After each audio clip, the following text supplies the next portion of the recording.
Hi, everyone, and welcome back to another episode of In as a Weirdo and the first day of Squash Your Stash.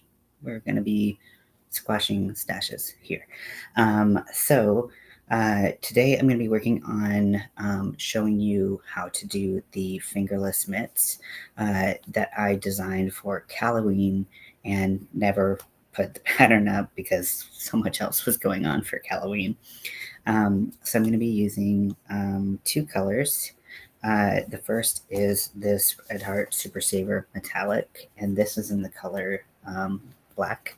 So this one has black with black sparkles.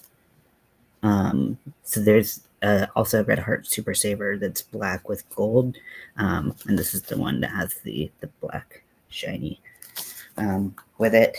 And then this is the color Slime. This is Big Twist value yarn. And but you could do it where it's like blood. You could do it with like this, where it's like an oozing like cauldron. You could do it however you want. Any color combination would work nicely. Hey, Lori, welcome in. Oh, you got a notification. Thank goodness. I was trying to figure out how I could make the notifications actually happen. I don't know what's been going on with my YouTube. I think the last stream I did, because it was a shorter stream, and like I know Rachel was here, but I think that was it. Maybe if I remember correctly, and I think like a notification didn't go out until I had ended it at like 30 minutes. So I don't really know what that's about, but yeah. So I'm glad you're here. And these fingerless mittens are very easy to do. You can do them in a bunch of different ways. The base is just one yarn, and then the slime color is just for detailing. So you don't have to do that by any means. I just wanted to make it more Halloweeny when I did it. So I'm going to teach you how to make the base and then also how to detail it if you want to.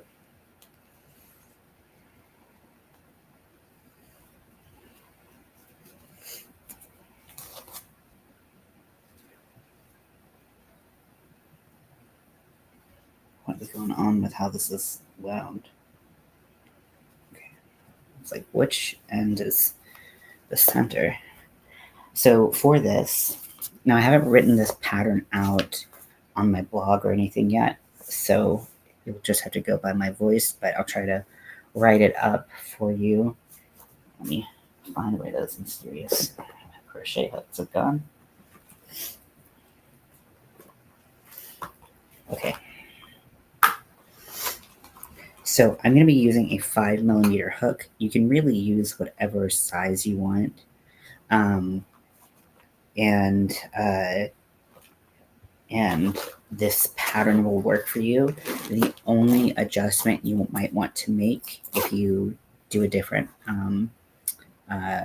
size hook is the number of chains and stitches you do over the thumb. So that's what we will do. So 5mm hook, and I'm going to be starting with my metallic yarn. And I'm going to I'm going to be building it from the bottom of the mitt up.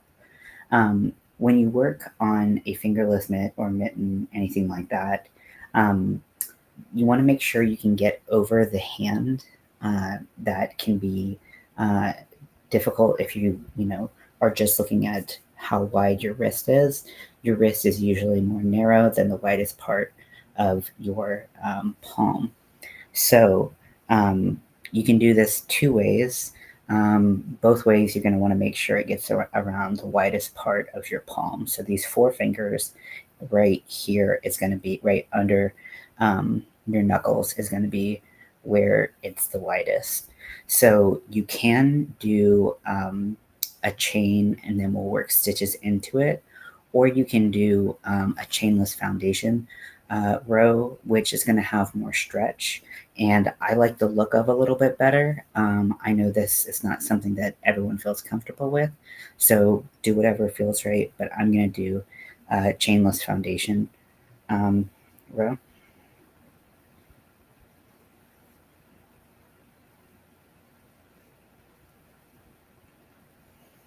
And I'm going to be doing mine as half double chainless foundations.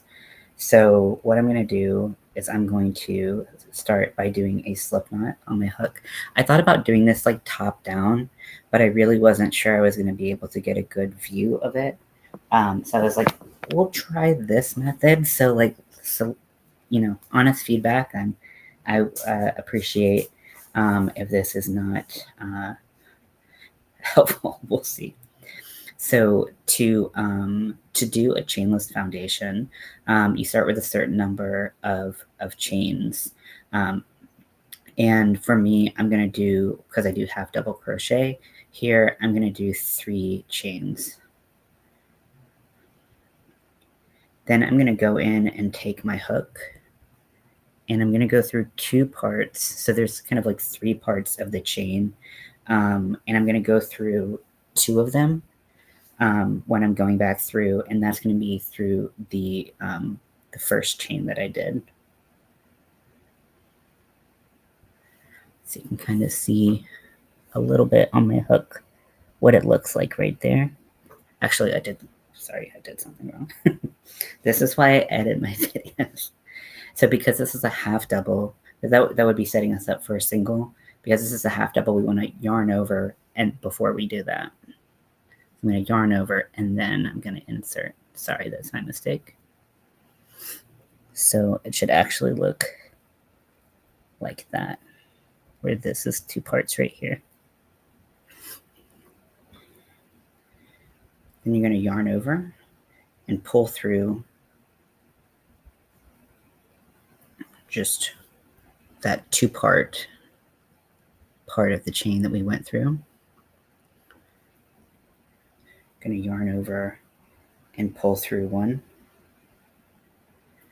So basically what we've done, what the chainless foundation stitches do, is instead of building your chain and then building your stitches on top of it, you're kind of alternating between stitch, chain, stitch, chain, stitch, chain.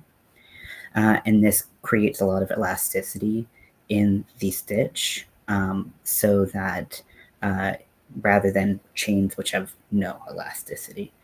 So now that we're here, we are going to treat it like we would any other half double crochet. So we're going to yarn over and pull through all 3. So it's black yarn, so it's not going to look like anything right now. So next I'm going to yarn over, and I'm going to insert.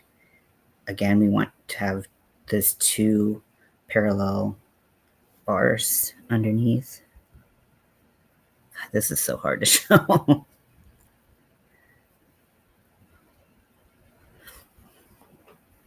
to yarn over and pull through.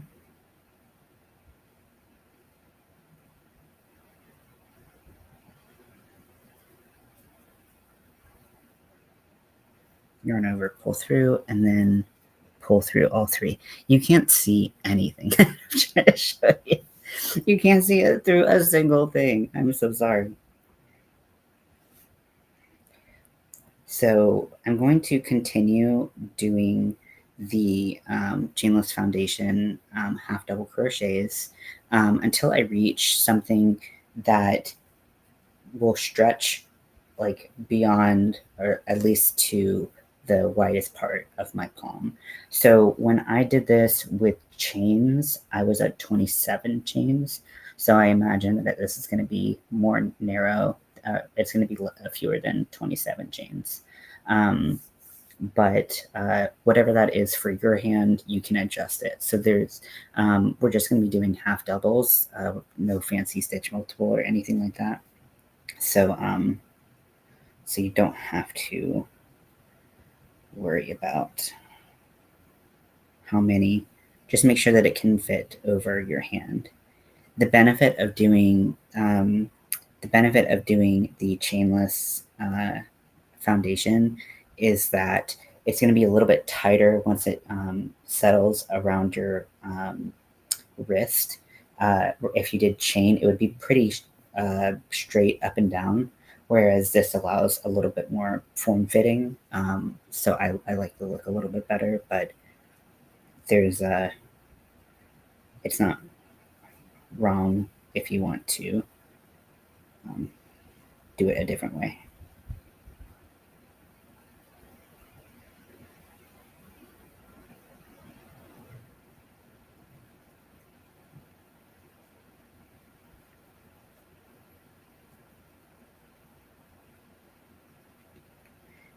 Now, if you have never done a chainless foundation stitch, I would suggest not starting with black. Also, it can be a little bit difficult, and it's a little bit um, counterintuitive. It feels a little bit weird. So um, if you're having trouble with it, the fact that it's like you're working in a completely different direction, all that stuff, like be gentle on yourself. It's okay. It's a learning process. It took me a long time to do it for sure.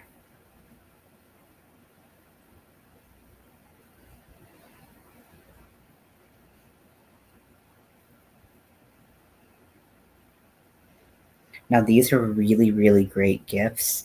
I think that I'm gonna try. Let me put a note because I'm gonna try to write this up in a little quick blog post. But if you don't have someone's hand to measure, I'm gonna try to find some like baseline measurements for different sizes, like kids and teenagers, whatever. That probably exists. And if not, I can ask Crystal because she is able to find that stuff.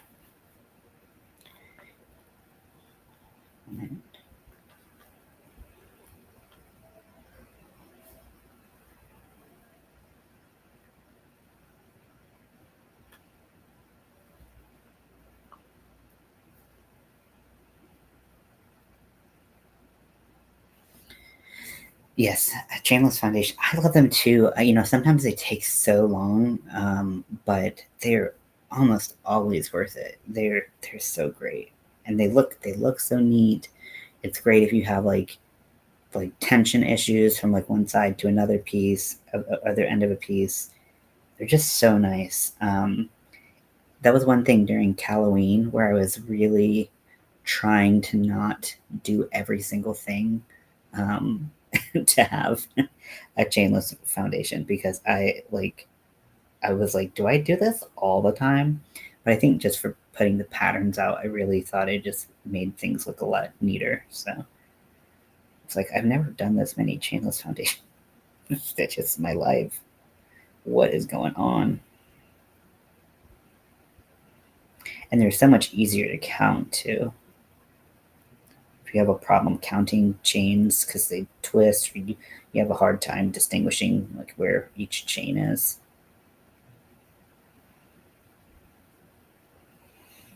So if you've never seen this stretch, like that amount of stretch that we're getting is purely because we're doing the stitches like this.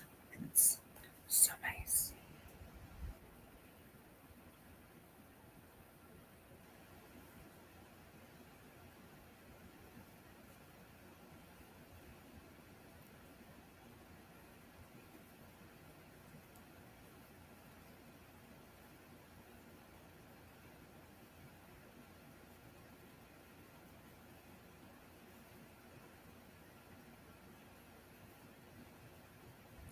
Now, I got this yarn from Walmart, but I do think that the Red Heart Metallic is available at a lot of different places. Um, and I feel like I've seen, I don't see the black on black as frequently as I see like the black and gold and stuff like that. So I think it's like there, but it's usually like not as like stocked as much maybe. So if you can't find it, it exists at Walmart, but they might be out too. Who knows?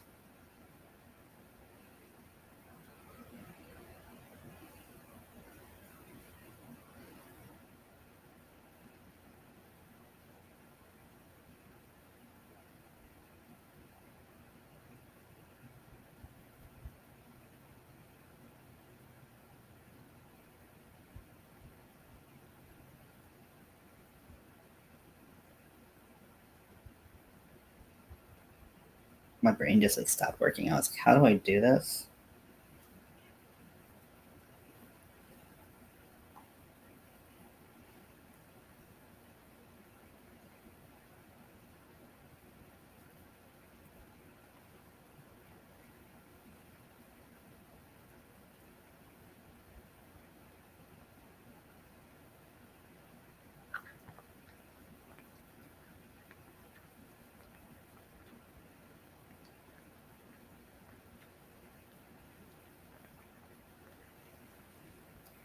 And what's really nice about mitts as opposed to mittens as opposed to gloves is that like they're so practical, they're so fast.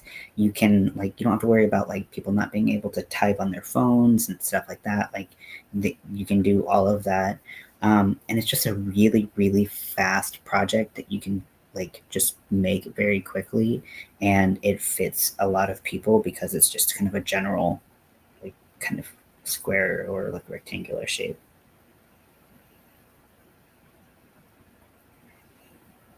I also think these would be really cute because you have your like base. If you wanted to like crochet or like embroider or put a patch or whatever on the back of the mitt itself, you could customize them a lot of different ways. So this is a great last minute gift, like stocking stuffer, because it requires so little effort.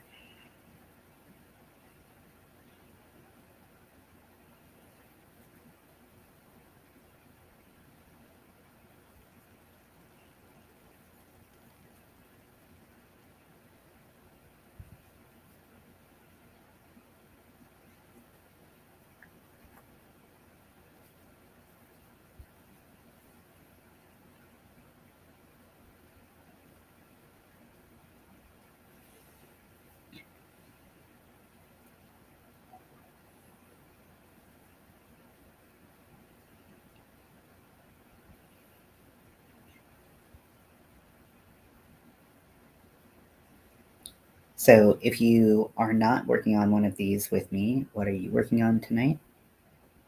And if you are working on this, what colors are you doing? What kind of theme or idea do you have? If you have something specific in mind, are you just kind of going with the flow? Okay, so I'm going to count to see how many I have here. 1, 2, 3, 6, 9, 10, 11, 12, 13, 14, 15, 16, 17, 18, 19, 20, 21, 22. I'll pull this out a little bit and see if that will go. Yeah, so that goes pretty comfortably around the widest part of my hand right there. And you can just check it by going, taking it on and off, holding the ends together. We're going to put a slip stitch. Now, you can do this in a continuous round if you want to. That's how I at one point was thinking about doing it, just so I wouldn't have those like jumps between uh, or like where you start and stop at the beginning of the row. But when I do chainless foundation rows, I kind of just prefer to uh, do it row by row. So do what you want, I guess, with that information. It's just you can do things, is basically all I told you. So I'm doing 22 stitches for my chainless, my my chainless foundation row. I have fairly small hands. I would say that this is probably on the smaller side of adult. Um, uh, as you work up the different hand sizes, like I said, I'm going to try to find a chart so that I can get some good measurements, so that I can provide that, so that if you're making it for other people who aren't there or people you want to surprise, you can do that. So I'm going to straighten out my my crochet row, that first crochet row, and then I'm going to go into that chain that I started. So that chain 3 that we started with, I'm going to go into the top of that and do a slip stitch. So nothing too fancy with that, just ending the loop. And then you want to have a long enough tail to sew in, sew it together. So something to keep in mind as you start. And then I'm going to chain 2.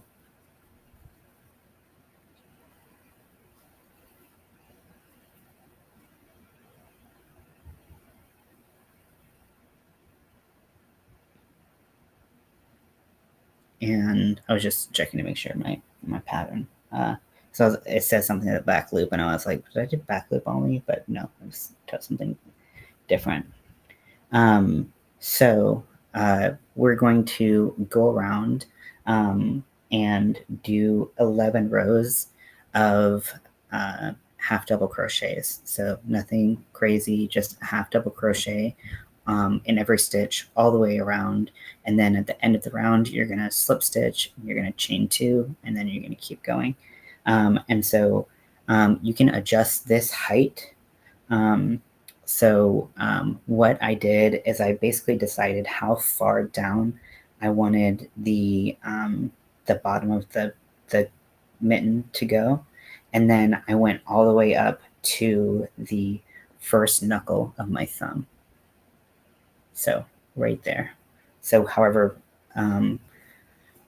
tall you want that, that's what we're going to do.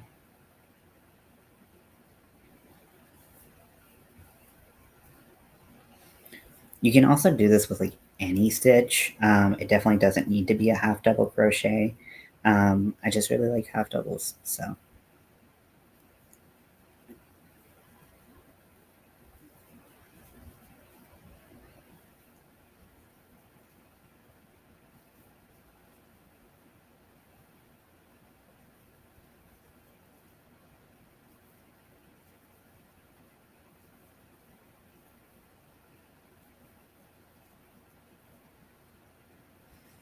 I will say that if you use a pointier hook, like a Susan Bates type hook, an inline hook, something like specifically the Red Heart metallic, the metallic strand isn't as tightly wound on the yarn as other metallics that I've tried.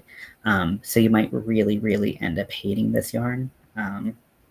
It's not too bad, especially once you get going on the second and later rounds with the Clover Amour, but just a heads up because I don't want to steer anyone the wrong way.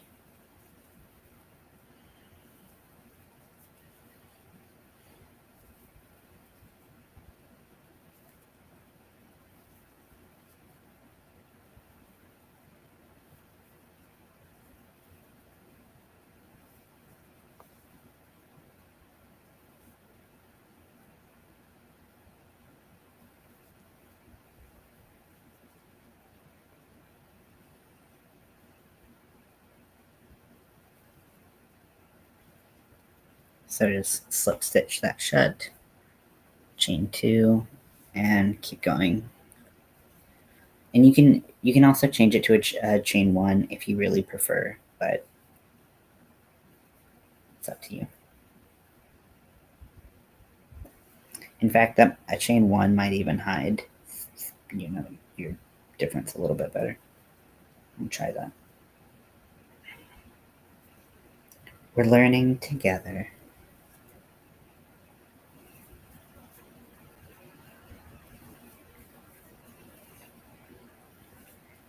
I was about to say I am the worst at doing last minute gifts, but then I was like, wait, am I the best at it because I do it a lot and I make people's last gifts last minute?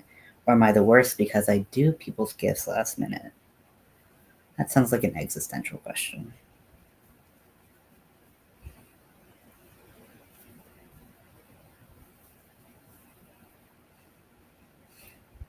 Oh my gosh, Lori.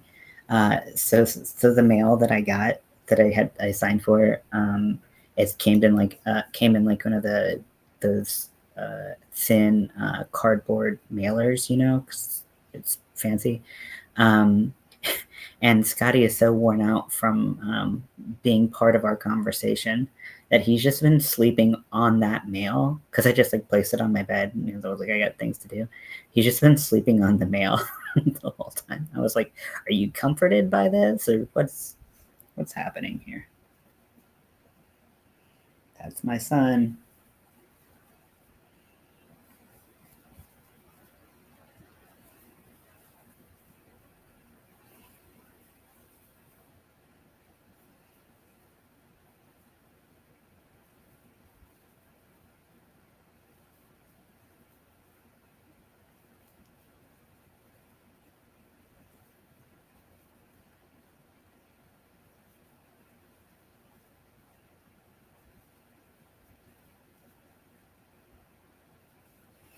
Yeah, he's silly goose.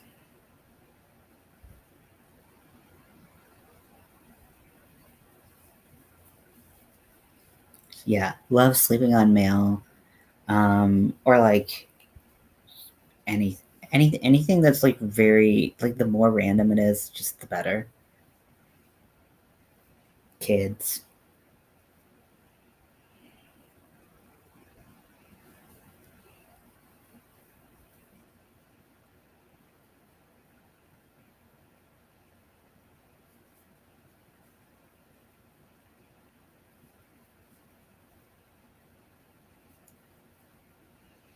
This is also a really good scrap yarn project.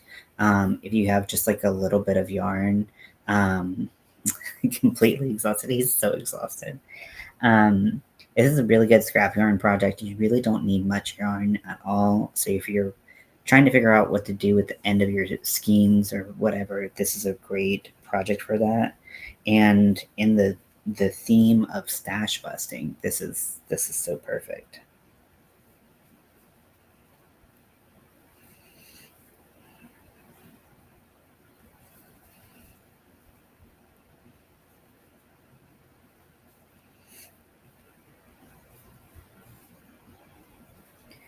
Now you could also make this a like converting like mitt to mitten situation if you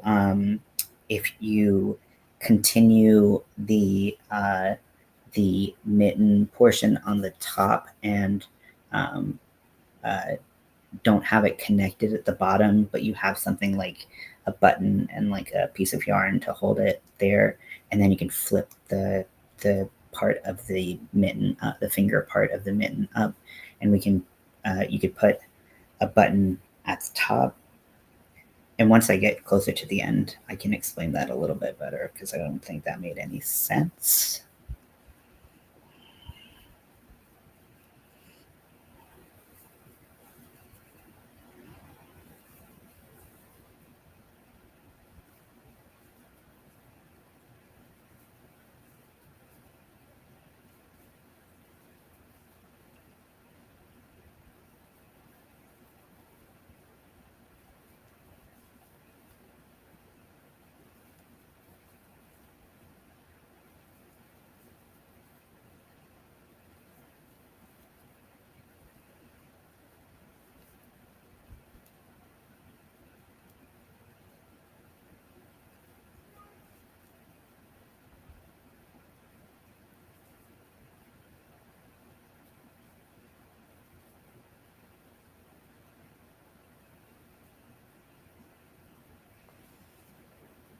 So this is just what it looks like so far. It's nothing fancy looking for sure.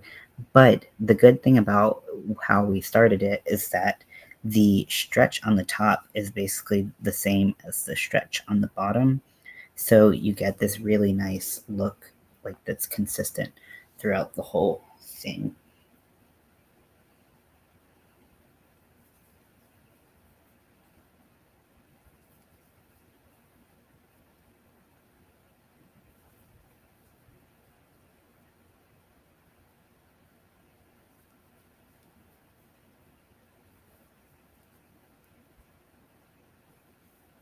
Now, if you did a mitten, if you converted this pattern to a mitten, like I was talking about before, I guess the part that I talked about only talked about these four fingers with the thumb. You would still want to do that separately.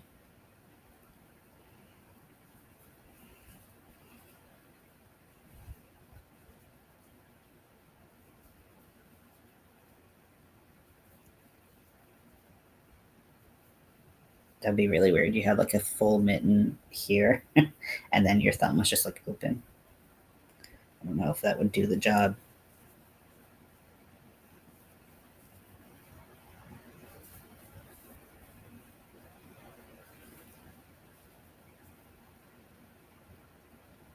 Mm-hmm. Yeah, I love. Yeah, fingerless gloves are great. I mean, I know that you can do gloves with fingers on it, but the inconvenience of like having to take them off for so much is like can be so annoying. So I think they've got their purpose and their place, but just for like a something really easy to wear and easy to make, I think that it's these are very easy to make.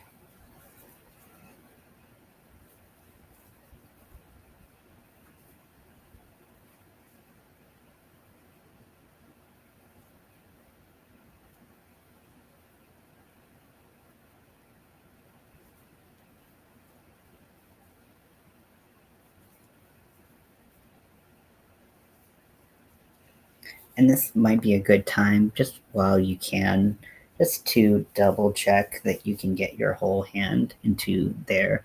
You know, nothing's worse than putting in effort and having it be wrong. So just, do yourself the tiniest little favor and just double check that it fits. Sometimes you thought it would fit, and then like something happened, doesn't fit. The sooner you can catch it, the less stressed out you'll be, right?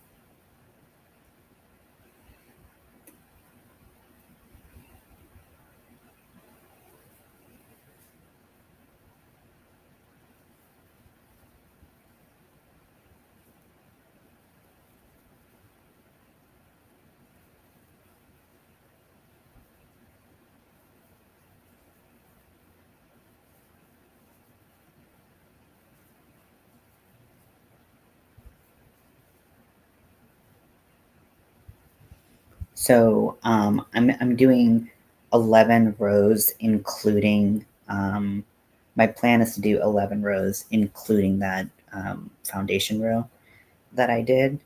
But you can make it as long or as short as you prefer.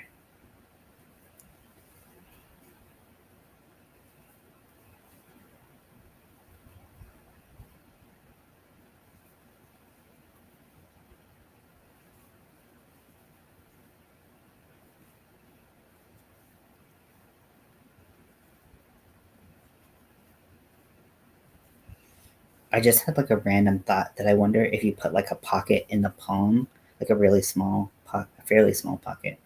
Um, if you could put, if you made like uh, reusable hand warmers, if that would be nice, just something little to hold on to,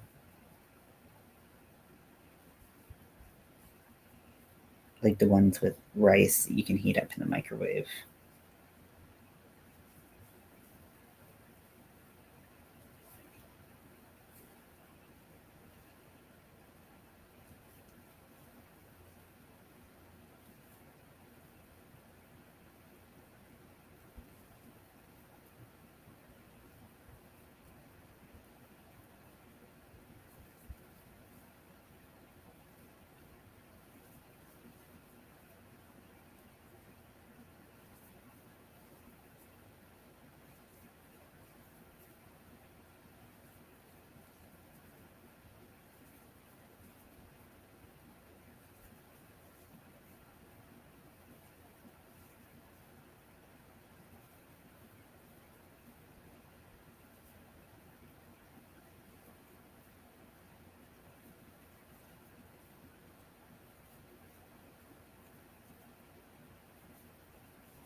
I love projects like this where you can just kind of get in the rhythm of it and just settle in.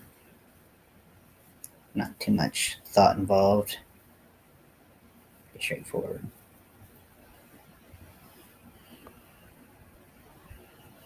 Yeah, I mean, yeah, you could definitely do either. Um, yeah, I was thinking where you have the base of the. I mean, my initial thought was like you have the kind of base pattern of the mitt, and then you put like a little pocket, just like a square basically that you can open and close with like a little flap or something that you can easily get open and shut.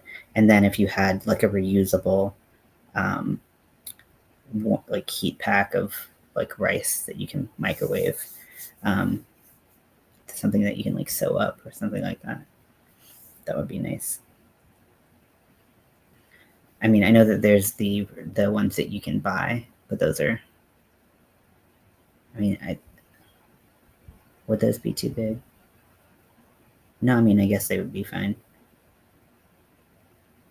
Yeah, yeah. I suppose you could do it either way because I mean, some people are going to be more sensitive to the heat, um, but then also some people are going to want more heat. But I don't think any of those hand warmers get hot enough to like compromise the yarn because they're generally meant to go next to skin. I think, right? It's been a long time since I've used a hand warmer, so but I thought you like put them inside of gloves so they would be on your skin. Is that right? Am I thinking of that?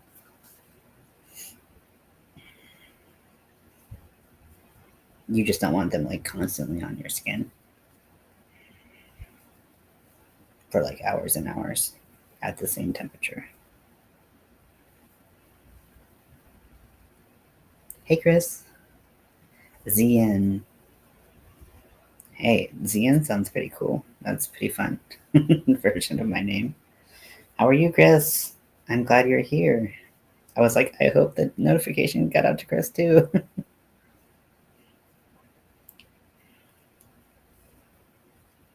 Person friendly. It's the nicest thing anyone's ever said to me. Today I am making the fingerless mitts that I never showed how to make during Halloween. I'm using this black sparkly yarn. So this is Red Heart Metallic in the color black. And then I'm going to be, for the details, I'm going to be using slime. This is Big Twist Value. And the details with using slime are totally optional.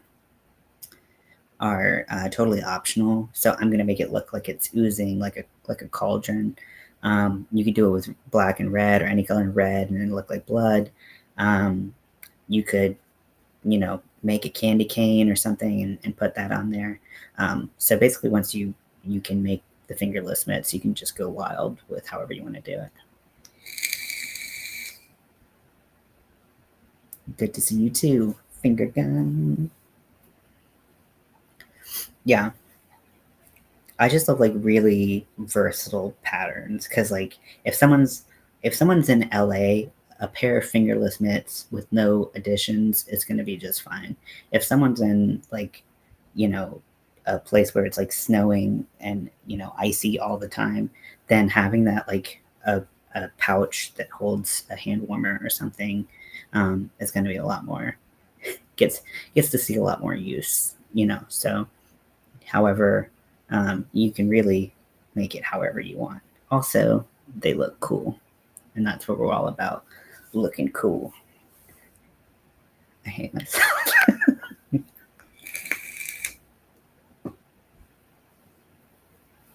Sometimes you just like look at yourself and you're like, what have I done?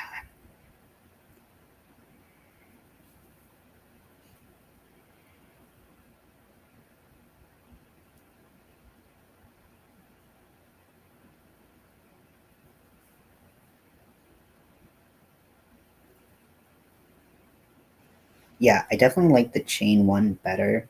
I feel like there's a lot less space. So when I'm chaining up, can't see it because it's black. But luckily for you all, I am super white. See, this one and this one were the chain two, and then everything up here is chain one. So it pretty much closes up the gap. Hey Amy, welcome in.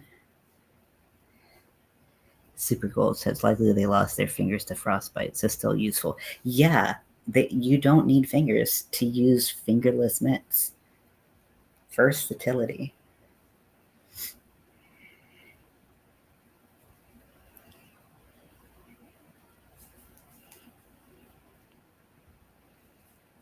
It was really cold, and they're like, but I need to text. And so they texted, and it was too cold. But their palm needs to stay warm.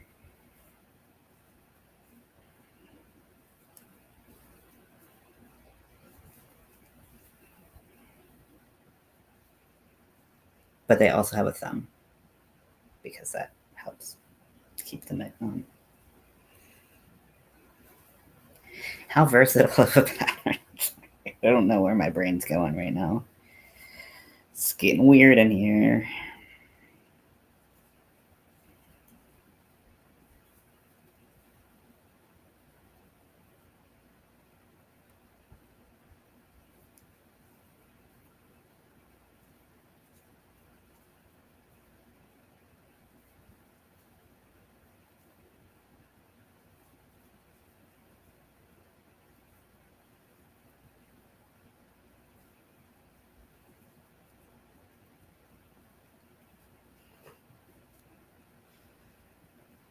So if you're just tuning in, the pattern for this, so I'm going to be kind of walking through it this entire live, and my nose is going to start fiddling with me. Anyways, I'm going to be walking through the pattern, and then I'm going to write it in a blog post and release it once it's done.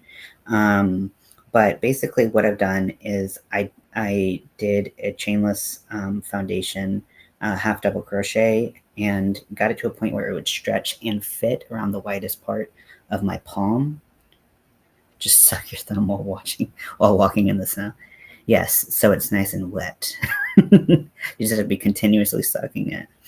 Both thumbs, because that would be that'd be interesting. I like the way you think, Chris. So you want to make sure it reaches around the widest part of your palm. So you can do the chainless foundation like I did, or if you don't like doing those, you can do a chain, but really make sure you have enough space to get over this because chains don't stretch, as we know. So you're going to make sure it can fit over that, even though it's going to be sitting at your wrist where we start. It's going to need to get over here. So once you do that, you're going to slip stitch to the end, or slip stitch to the beginning stitch, and then you're going to chain up one and then half double crochet, and we're going to do 11 we have 11 rounds of the half double crochets only. So it's a really straightforward pattern. I didn't really put this was actually, I think, maybe the first thing that I wrote for Halloween, first pattern, and it just never made it out. And I think especially because I had ended up doing so many patterns with chainless foundation stitches that I just wanted to give people a break. So I just never ended up doing it. It's as robust. Interesting. What do you mean by robust? Like if it will last as long, or because the first one I did, and the reason why I changed from doing the chain to the chainless foundation is because when I put my hand like this, the piece just kind of was like straight. It didn't fit my like wrist and hand very well. It wasn't awful by any means. It still worked just fine. But I wanted something that fit the wrist a little bit better. But I couldn't have something that fit the wrist if it could like it needed to stretch over this part of my hand. So that's why I ended up going with this. Also, I just like the look of it, but I'm interested to see what you have to say, Chris.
Another way that you could do this is if you wanted to put a cuff on this, you could start with the cuff. So you could work a strip of back loop only, any stitch, right? You could do single crochet, half doubles, whatever. And then you could sew that together. And then on the side, you set up your half doubles for the hand. Then you would still get the stretch. And you could work up from the side of the ribbing like that. So that's another way that you can do it. And ribbing always looks really great. Susceptible to edge wear with chainless and not stretch as good. Interesting. I've never heard that be a complaint of chainless, but I'm gonna look into that for sure because I'm not sure. Like I have heard that with ribbing. Like ribbing will uh, become like it will like lose its elasticity, right? So a lot of people will put elastic and stuff in it.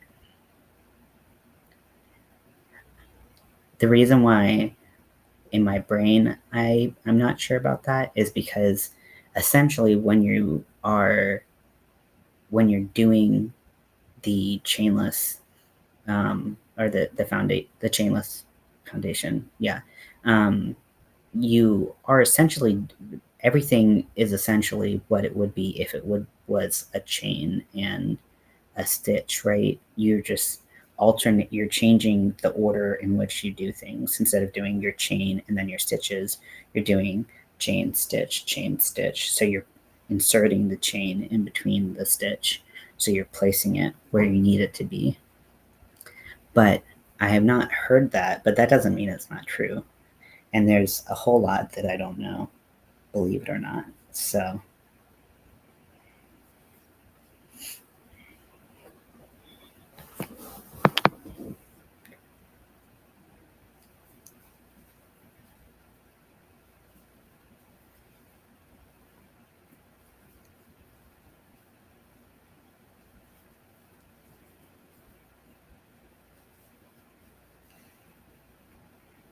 I'm trying to think like how would I search for that?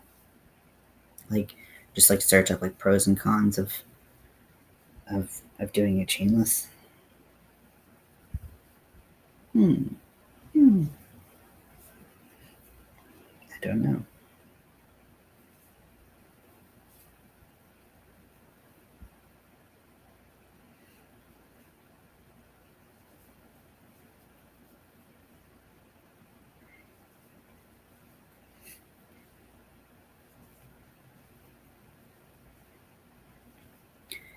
because I write because a lot of my patterns are very like do what you want. I feel like it's always like harder to write patterns because I'm like do this maybe or do like it's sometimes I find it's hard to do the like say the language of just like do whatever you want. Here's a maybe pattern, you know, um, because I feel like that's not particularly helpful. But I also I'm just kind of giving like ideas.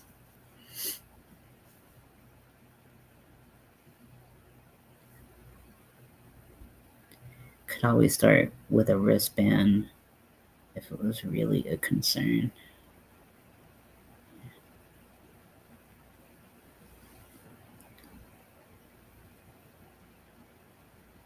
A V stitch in the back should be the same, but missing a V stitch in the back.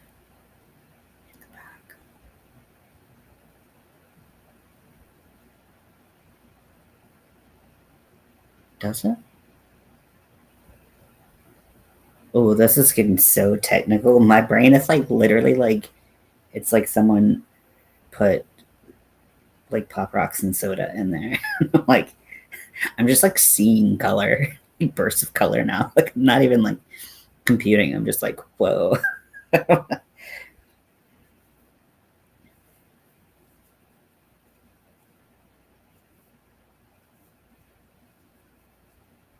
Like that's completely potentially changing how I view the chainless stitches, but I still don't know enough.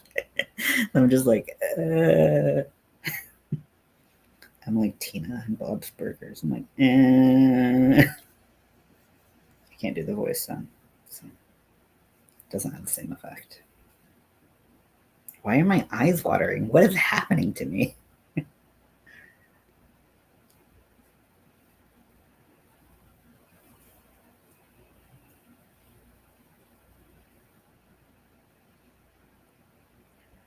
2, 3, 4, 5, 6, 7, 8, 9. Okay.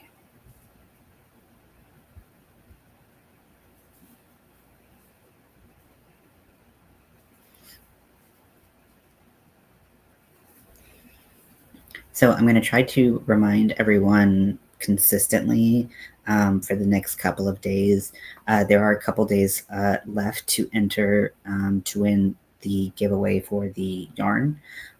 If you are interested in the rainbow yarn that I dyed, the cotton rainbow yarn, it's 3 100-gram hanks, and it's bright neon rainbow. Um, and it was kind of an oopsie batch, and therefore I'm deciding to do a giveaway with it. 100% cotton. It's chain spun. It's the Caron all day yarn, and it's really beautiful yarn. Like the just the base yarn being um, being the chain spun yarn. And the colors are very bright. There are just some spots that weren't quite as clean as I wanted them to be. So I was like, I can't recreate this even if I want to. And then, and you know, it's not the colorway that I usually have listed on Etsy. So if you want to enter, that is up on my channel. You got a couple more days to do that. Just make sure you watch the video, if you know what I mean.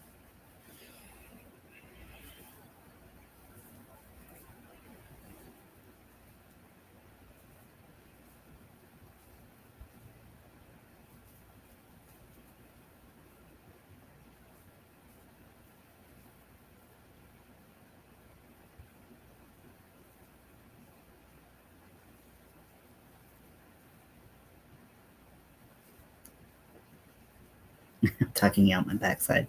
That's a very rude thing to do, tuck out of your backside. There's always that. I think I have done chainless exactly one time. I did it one time, like, a long time ago, and then I just, like, never did it again, and then, it wasn't until, like, fairly recently that I started, like, doing it again. I think it was, like, once I started, like, writing more patterns, I was like, "This is just so much." I liked putting in my patterns so much more because of the just how much cleaner it made the edges look. Um, so, uh I think that was part of it. Also, because like I made, I think it started with this maybe, and that the hand issue, the hand and wrist issue was one part, and then I did the the hound's tooth, and I hate. I was trying to get the right multiple, or I was trying to get like the right number of stitches for a round, but if you start with the chain and you don't like if you start with the chain and then you do any stitch on top of it, it's most likely going to be a different tension. So I just didn't like that feeling of having the chain tight and the rest of it be a different tension. I know people do tricks like, make your chains extra loose or use a different size hook for your chain.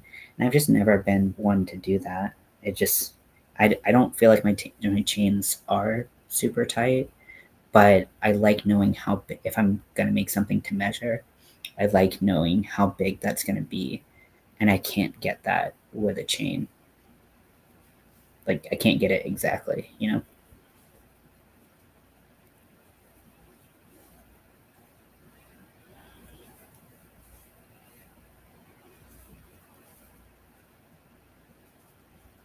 I think this is the end of my 11th row, but let us see.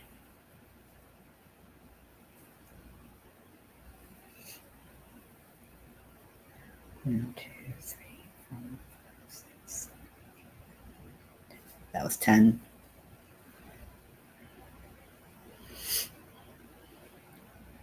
Anytime I can use it.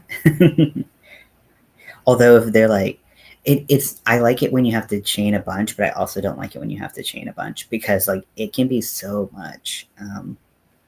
But yeah, I kind of feel the same. It's like I once I started writing patterns, a lot of patterns for Halloween, I just was like, I'm just going to throw them in as much as I can. And I was like, here's an alternative if you don't want to do that, but I like this better. But if there is like a flaw to it, that would be good to know for future pattern writing purposes.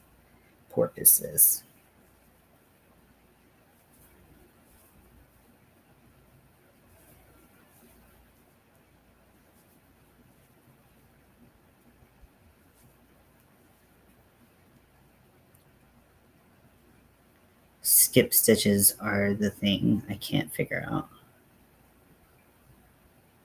Like if they're like skip for blah blah blah, or if it's like intentionally skipped or accidentally skipped.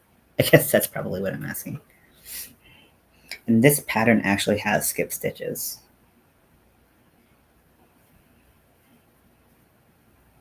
But yeah, I like when people are very clear about which stitch to go into. Like if I'm supposed to skip 8, do I go into like the eighth or the ninth stitch or something like that? Like for me, I need I need the verbiage to be like very clear about where do I put my hook.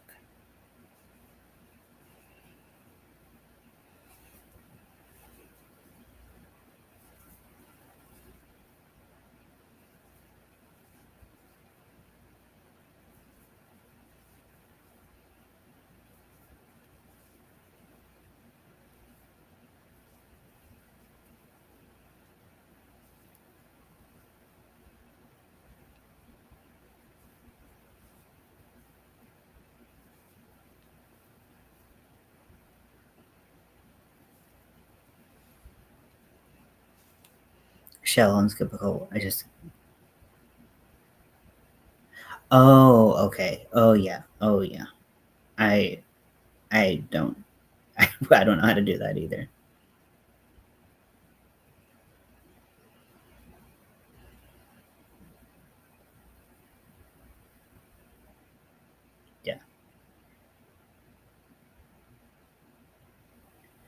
How would you do that?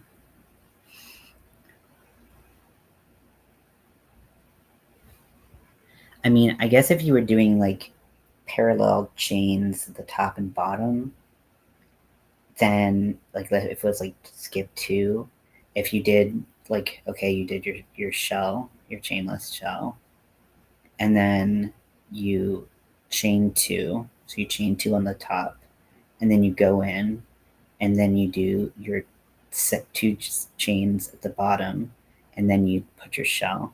I wonder if that would work. Ooh, that sounds like it would be fun, but very brain twisty. When I get into doing stuff like that, it's always really um, fun because I like kind of just like bending the rules of crochet when we can see what you can do, see what you can't.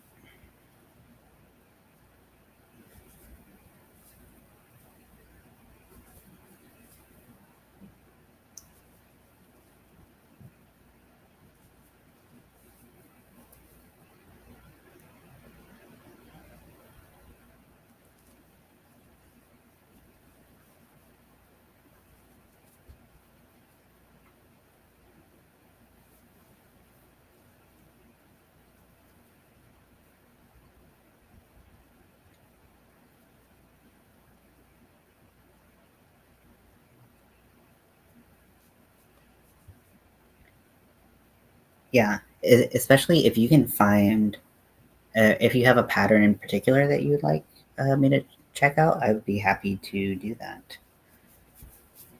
Otherwise, I can see what I can find.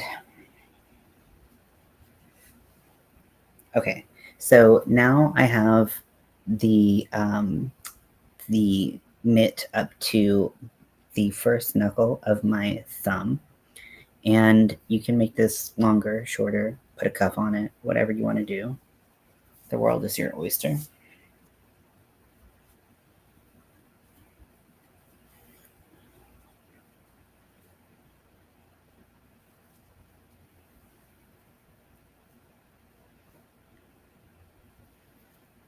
So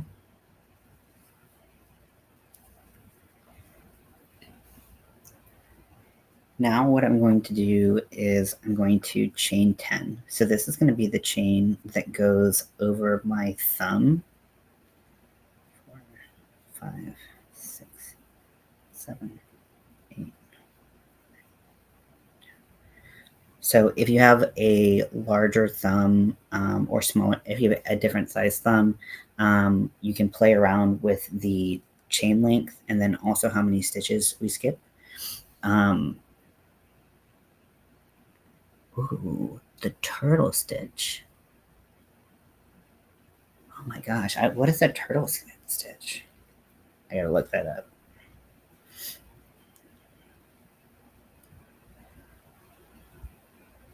I don't do many fancy stitches anymore. Not that I ever did that many, but like I really don't do them much anymore.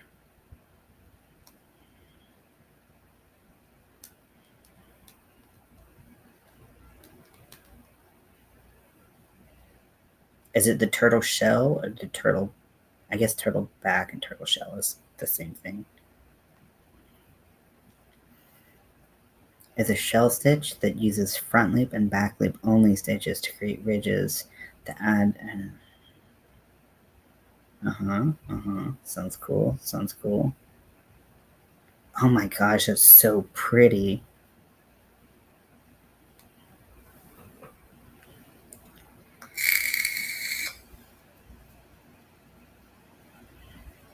Of course, I'm like looking for like, just a picture of it and not getting. I'm just getting crocheted turtles.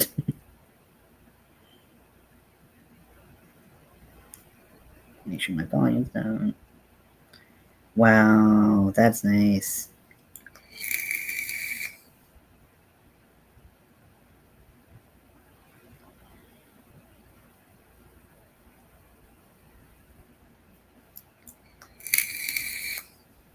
Okay. Yeah, let's see if we can do that.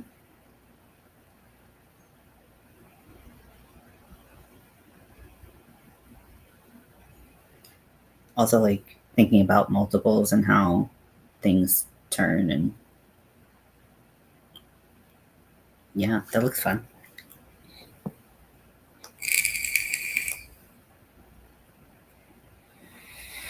Wait, what you're describing sounds different but amazing.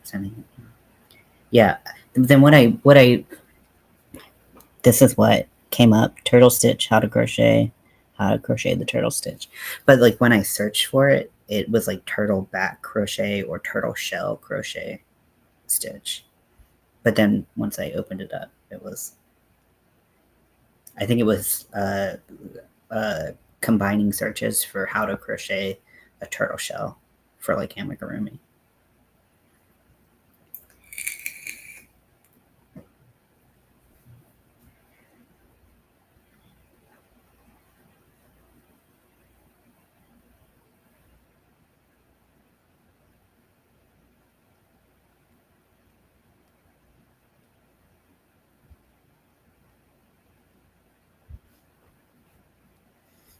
Okay.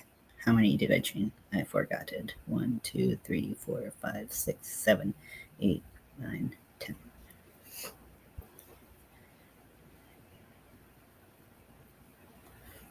Okay, so I have chained 10, and you can test this by putting your hand in and going over your thumb and seeing where this is going to fit for you.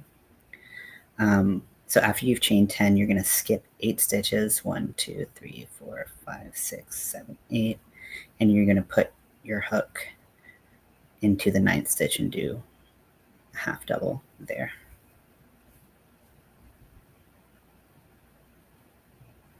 Oh wait, no, sorry, that was my bad. So 10 chains, slip stitch into the 9th stitch, and then half double crochet starting in the 10th and then all the way around.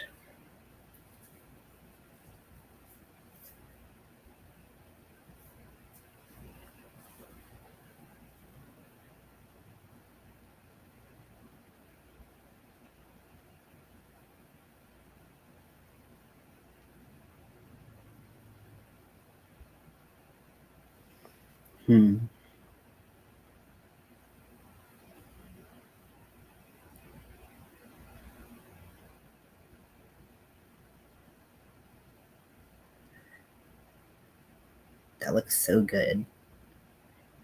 I wonder what the bottom of this, because I'm looking at an example on YouTube and it looks like the bottom is a little bit more level, and I wonder if that would make it easier to do a chainless, because I don't think I've ever done a chainless that wasn't flat, you know?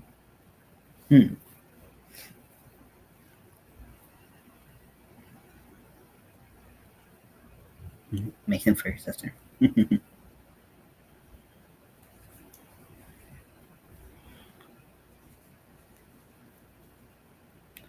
My tiny-handed brothers and sisters. Yeah, my sisters are all taller than me and have like, well, I guess my little sister has tiny hands. She's like a skinny, tiny thing.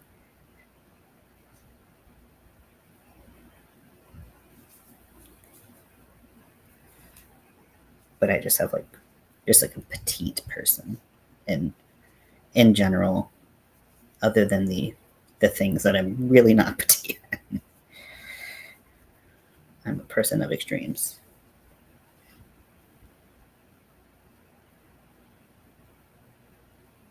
Yeah, if we can finish this thing up, which I'm sure we can, let me try to check out the stitch.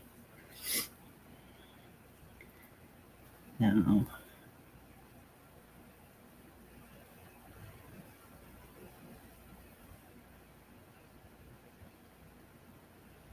six stitches plus 4 plus 3.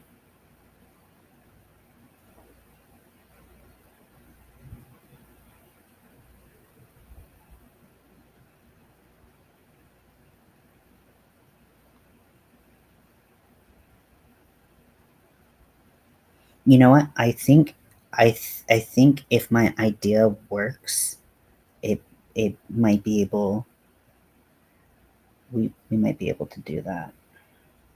I don't know how to do. I wonder how to do a shell in into a foundation. What do you think?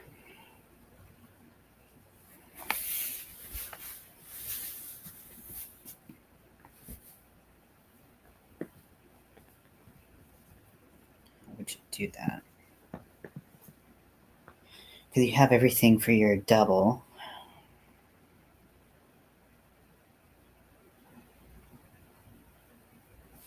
But your double kind of needs to be put in one place to.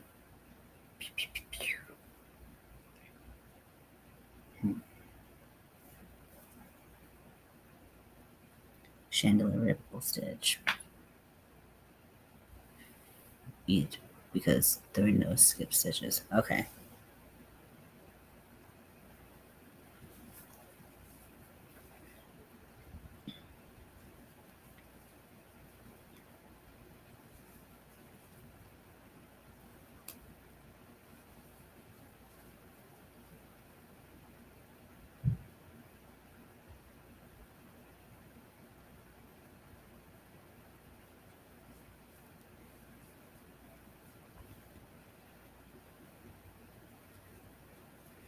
Okay, so once I get all the way around to the beginning of the round where I put that chain, I'm going to go and put 10 half doubles into that chain space.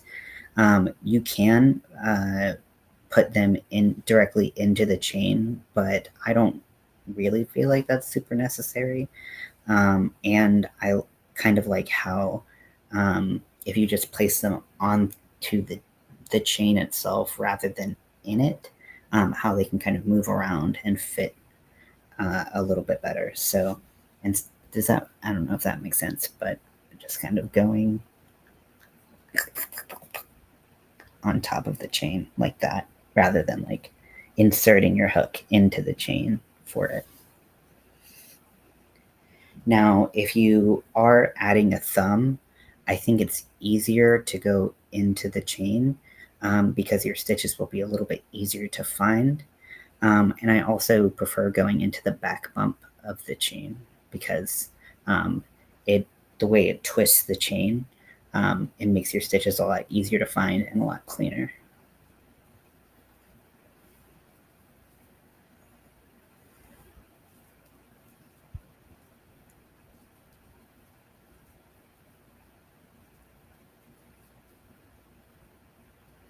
Hey Bridget, welcome in.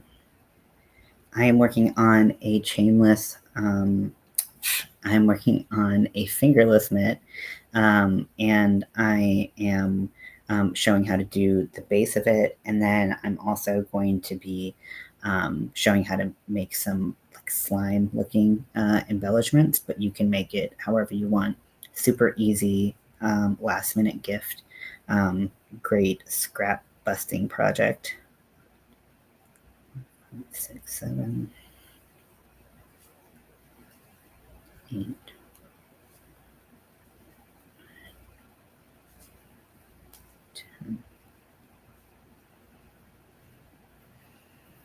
So to do more than one stitch in the same spot in a chainless, you do the first stitch like normal, and the next stitch you go into that chain. You just don't pull through to make a new chain. Okay. Ooh, I like that. Okay, cool. Yeah, I would love to watch that.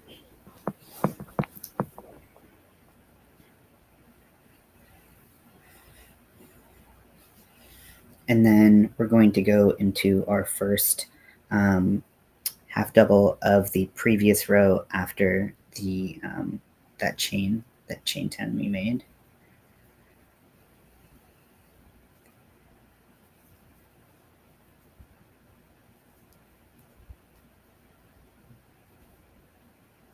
Working on a Kraken hat. I have 3 more to get done. Oh my gosh, that's intense. That sounds super cool though. Okay, thanks, Lori.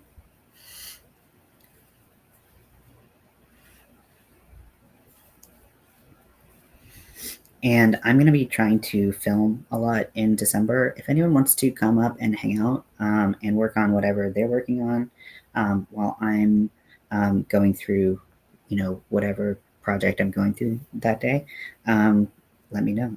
Be happy to have some other people up hang out.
So so you can do continuous rounds when you get to the top. You could do continuous rounds the whole time if you want.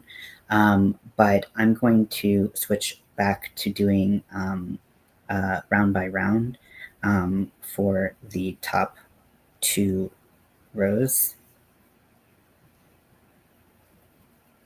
So I'm gonna slip stitch into that first stitch I did in the chain space, chain one, and then go back to half doubling all over the place.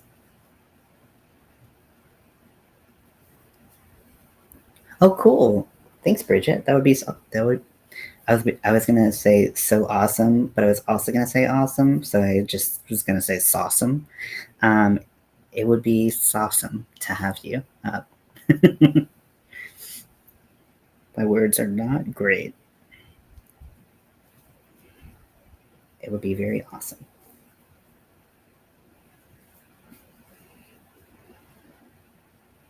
You can let me know ahead of time or when you come into the chat.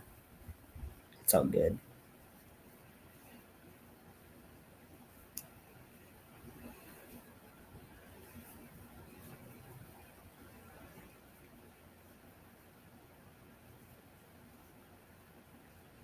It's awesome. Like, what? What is my problem? So, as kind of a measure of how much we are going up in this, we are, you're going to want to go, let me see, how did I measure? How did I? You're going to want it right under the top of your knuckles. And because your knuckles are not flat on the top, they kind of tilt like this. You're going to want to use your shortest knuckle as a gauge for that. So I still have two more rounds with the half double, and that's going to put me about here. And then we're going to do a final, if you're going to do the slime or something like that, then you're going to put another round of single crochets. So just kind of keep that in mind. You don't really want it to go past your knuckles. In fact, it's better if it's a little bit shorter. So we're kind of using that for our measurement. You got hit by a troll tonight. Oh, I'm sorry. Was it like funny or was it like really annoying and terrible?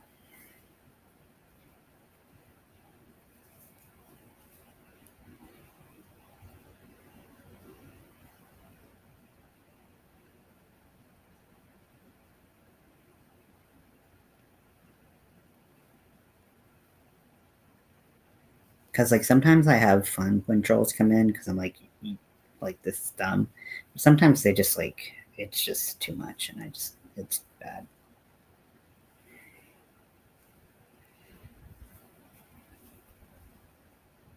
Oh, I'm sorry. I'm sorry you had to deal with that. people can be so awful.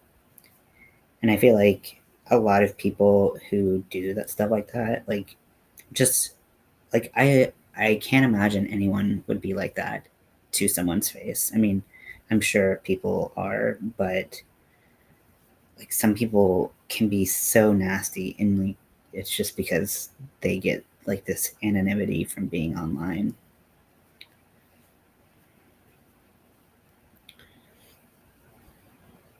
Like I know like sometimes I like there's certain things that I can't I just can't deal with because I know the type of people I'm gonna get involved. Oh, oh, that's that's not fun. That's the worst. You want me to find him? I mean,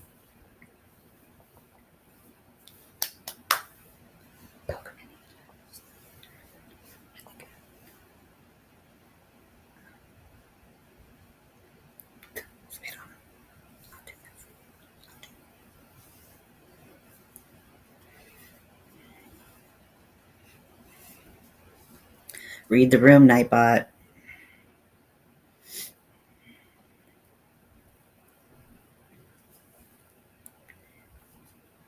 Yeah, I believe it. Ugh.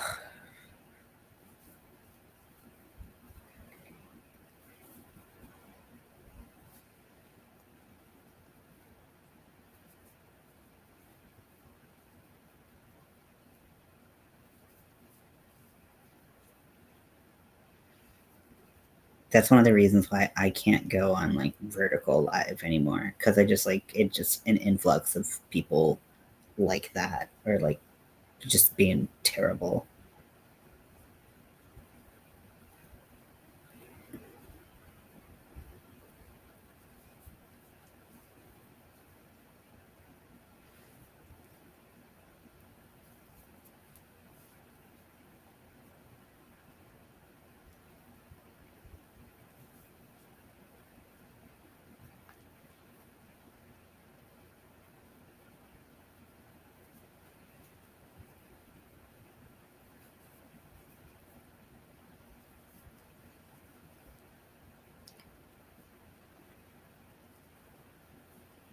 Yeah, probably.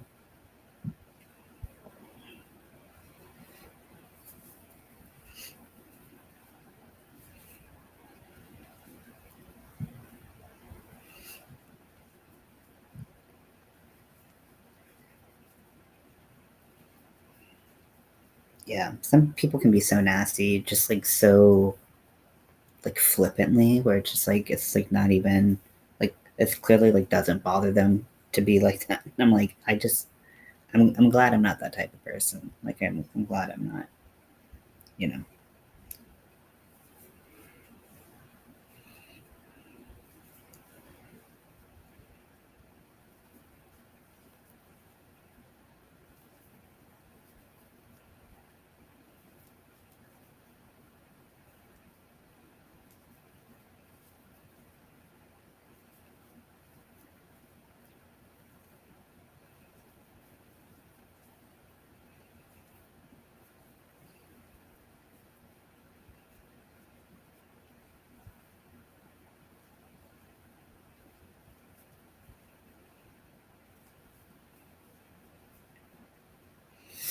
Now, depending on how far in from your from the widest part of your hand your knuckles go, you might want to add the occasional decrease in just kind of randomly, just so it fits a little bit better. You don't have to, but I'm putting it in just in case you want to,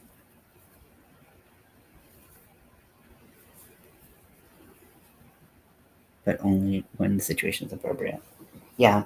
And also like just like being mean to someone is a totally different like I'm being crazy and silly and it's you being or just being like disgusting like I'm disgusting but you're right like when like with people that I know that I can be like disgusting and joke around with like that with, you know?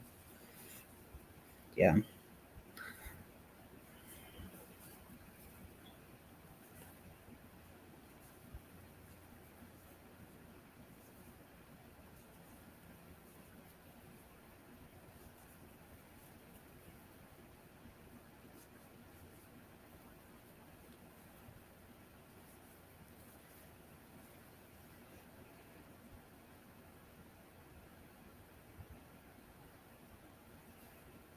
Okay, and then I'm going to end the round. I'm going to end it with a slip stitch where I'm going to pull the other color through.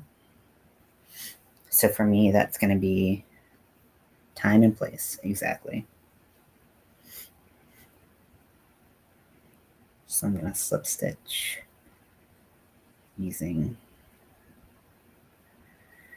the green, chain one,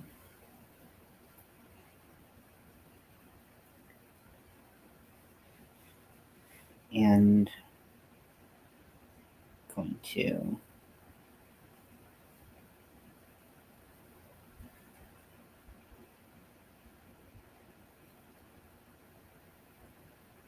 go over my tail so I can have one less thing to weave in. And then I'm just going to do a slip stitch around the top to start. Not a slip stitch, I'm sorry. I'm going to do a single crochet of my green around the top.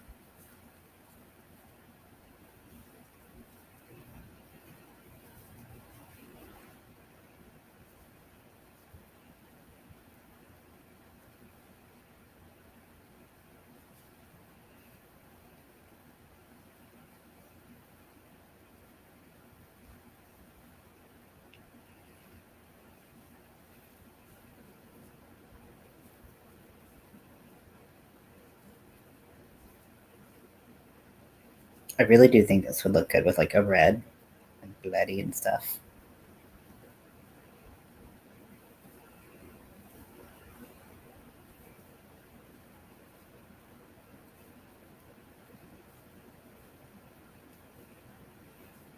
So depending on which hand you're making this for, because keep in mind when you're, I mean, you can do oozing on the front and the back if you want.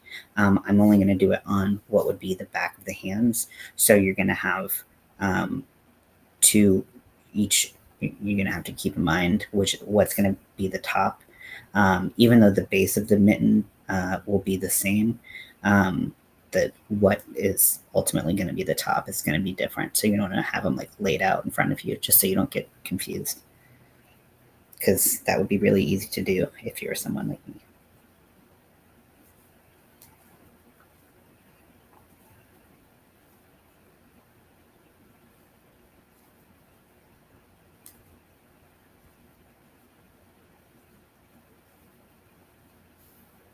I have a little knot. Oh, it's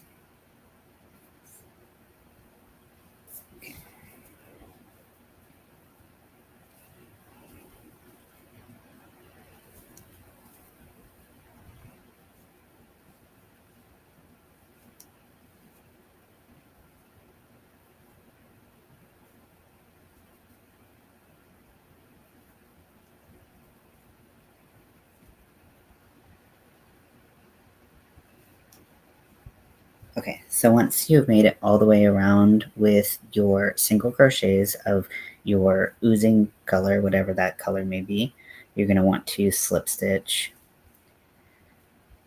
and you're going to slip stitch until you get to the side that you want to be on top. So if it's this, if it's this is the side you want to be on top, you're going to slip stitch until you're just past the thumb. If you're doing it to it's the other side, you're going to slip stitch all the way around until it's on this side.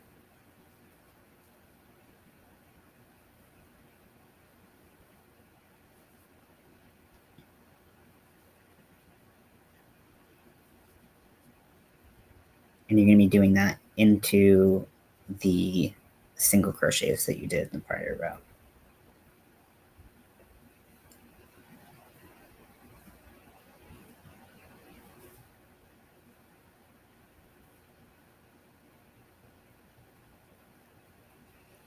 Okay, so now I'm on this side, the side that I'm going to have be the top, and how I'm just kind of freehanding how I decide to do the drips. I pull the working yarn to the top, and I start going in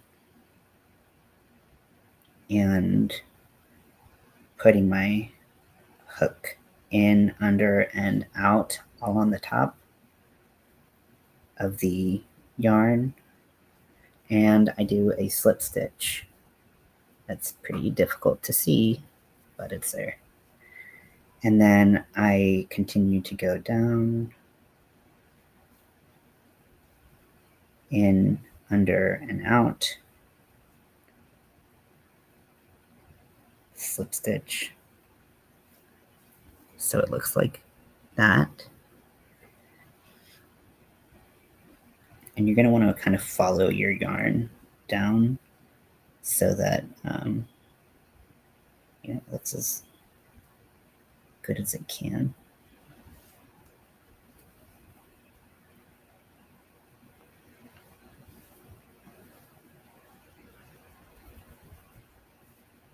It's kind of hard to do this by showing you, but you can see it kind of starts to look kind of like it's dripping over there.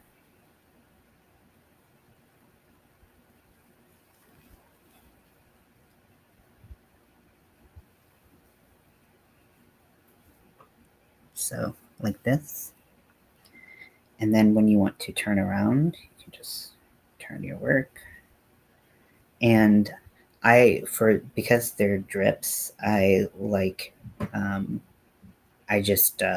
usually go straight back up where I just came from. You can kind of make it a little thicker at the bottom of the drip, but yeah, you kind of go back over it, if that makes sense.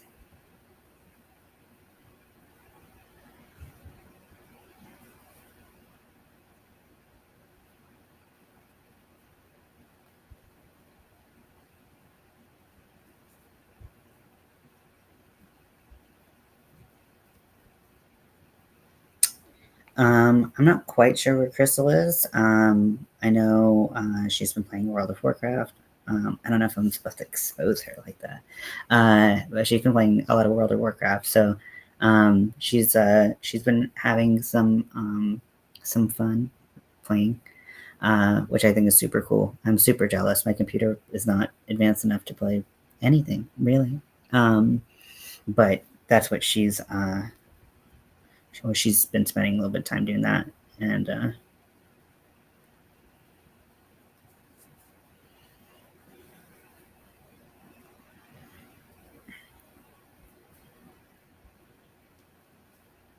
exposed.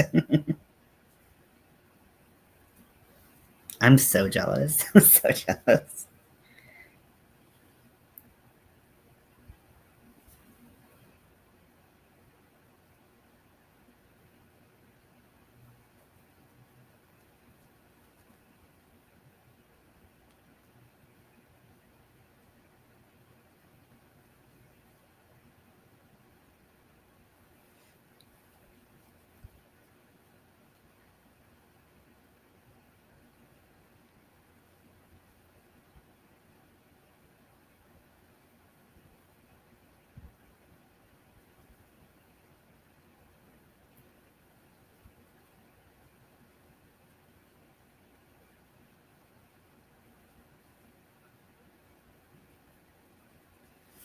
So this is just some surface that kind of looks a little bit like a penis. That's all I can see. Okay, better. Hogwarts Legacy, so much fun. Normally I play Lego puzzle games. That sounds fun. Yeah, I don't see Hogwarts. But yeah, so this is what this is how you would do it, and you would just put as much or as little slime dripping down as you want, and you can really have fun with it. If you wanted to do something Christmassy, you would do a Christmas tree in the back. You don't have to do the top to do the Christmas tree if you don't want to, or you can, however you want to.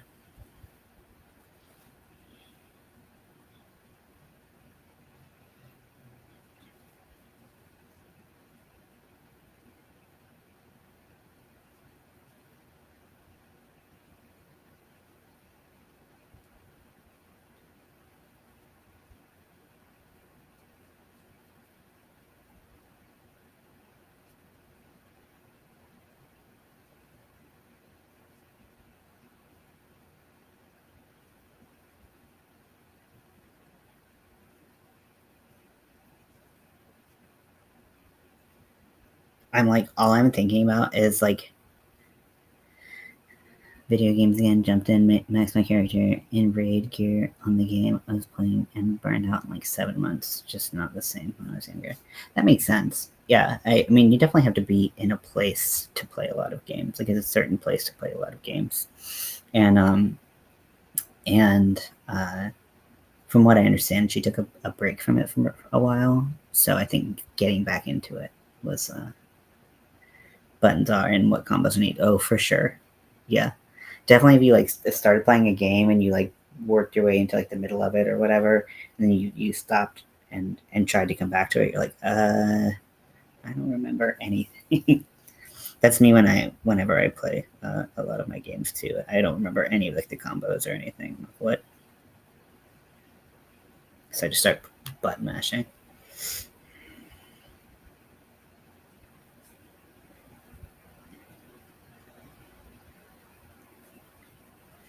So if you do make these, whether they are decorated or not, I would love to see what kind of uh, decoration with the thumb.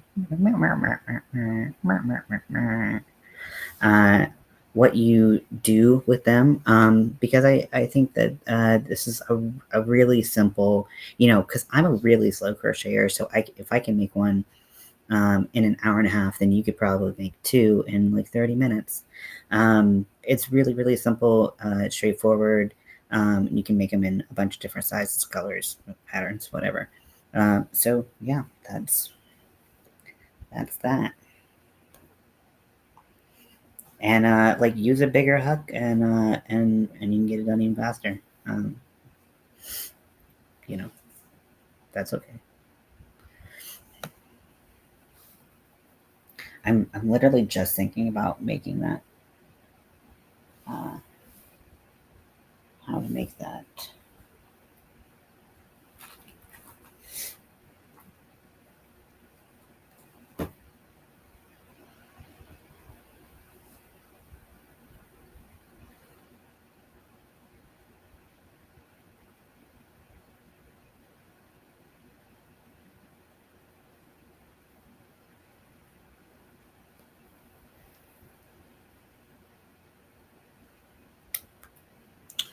Okay, my multiple is 6 plus 4 plus 3 for the foundation chain.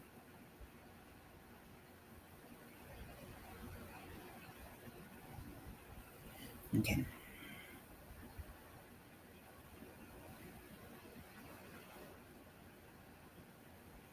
New skein of happiness.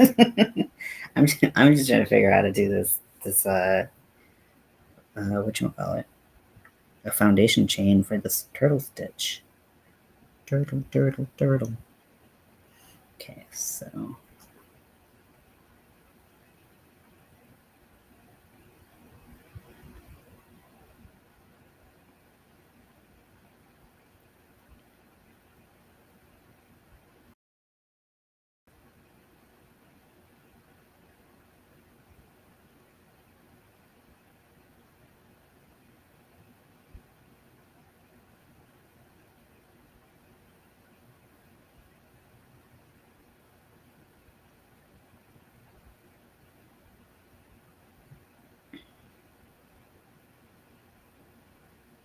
I wish I knew how to read charts better. Hey, Lori, I'm actually just getting back. I'm looking at the turtle stitch. Um, that I guess I could just read what it says, right?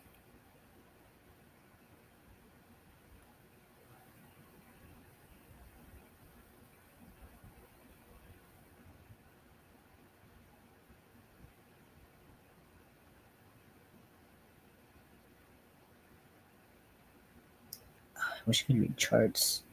I can't read charts. That's one thing I cannot do. Mm.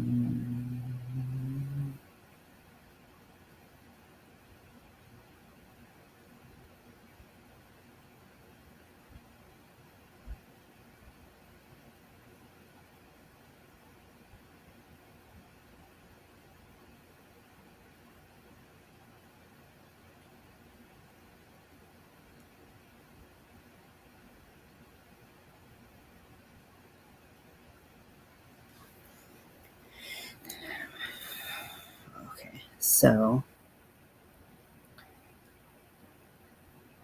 2 double crochet chain.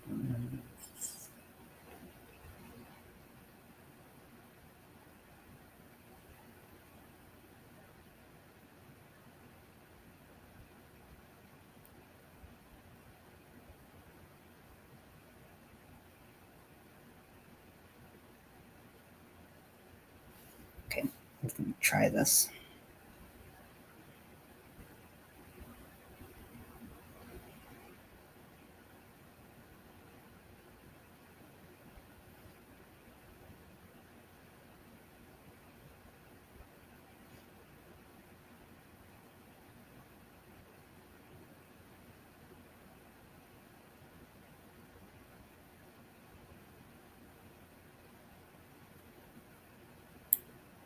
Chain.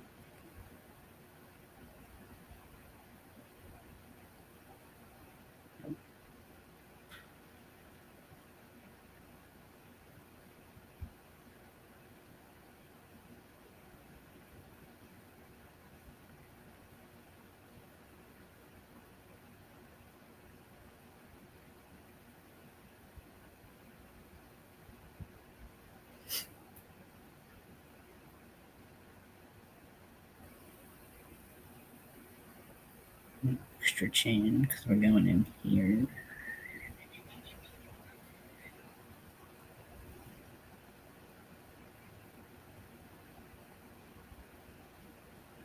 It's a single.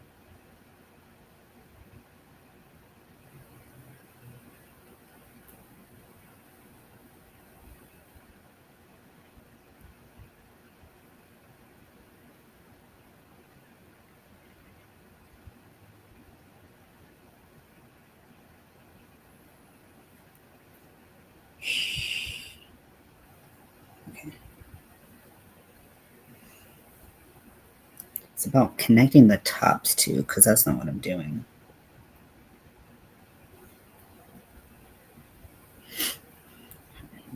In the second row, Lori, because my brain can't make sense of these instructions right now. In the second row, do those shells, did they go into the single crochet or did they go into a chain between the shells of the previous row?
The shell goes into the single crochet.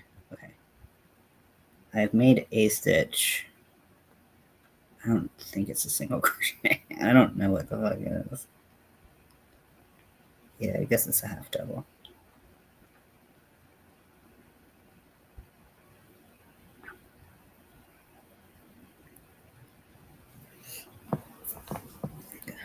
Gotta figure out a way.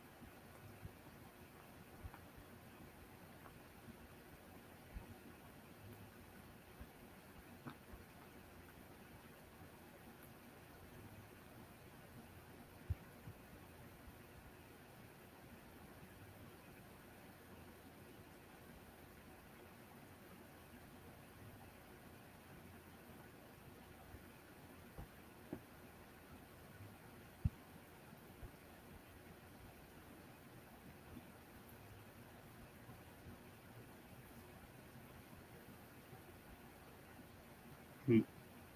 I think I might have an idea.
This is kind of working.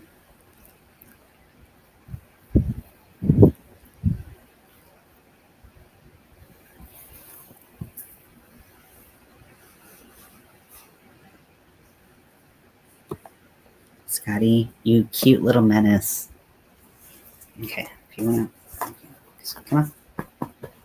You don't have to walk over my computer. You can just come on like this.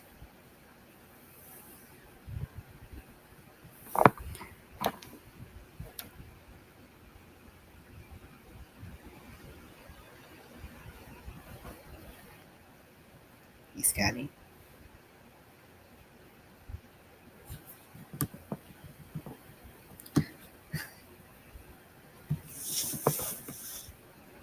It was here. Yep, exactly.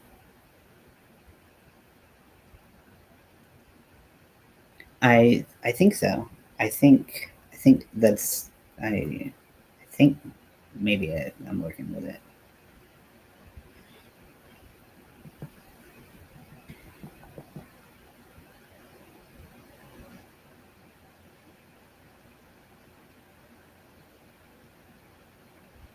Okay, so now the issue is there's not really any elasticity.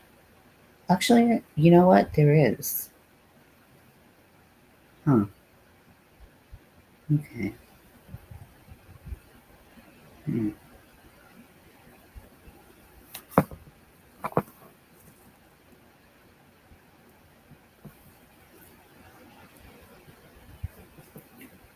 Okay, drunk. Okay. At some point, I gave up and used a single. Yeah, I mean, I that's what I would have just gone to a single crochet myself.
Sorry, I'm not necessarily the most entertaining, which is why Scotty's here. Um, you know, being more interesting than me. Um,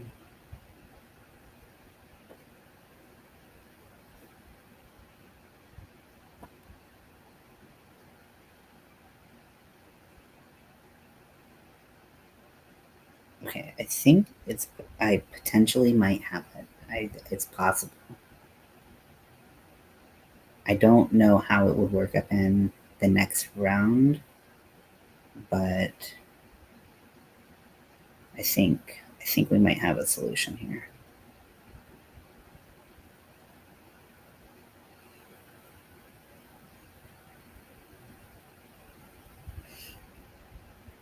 Okay, so this one I like a lot better. The beginning it was a little rough, but I think I might have gotten it right. A little stretchy. See that? Now, do I think I could do a video on this? Absolutely not. So I'm just gonna tell you what I did and hope that it helps. Okay, so to start, I think that I mean, you are the one who told me about this, so you probably already got this. Where if you're going to do if you're going to put the two, if you're going to put multiple stitches in the same stitch, then you don't do the chain space. So I did that, and I uh, then I did two. Actually, how do I show you? How do I do this? Okay, so I'm just gonna show you. I'm gonna try to figure this out. Okay, so I just finished the cluster, right? No, I have one more.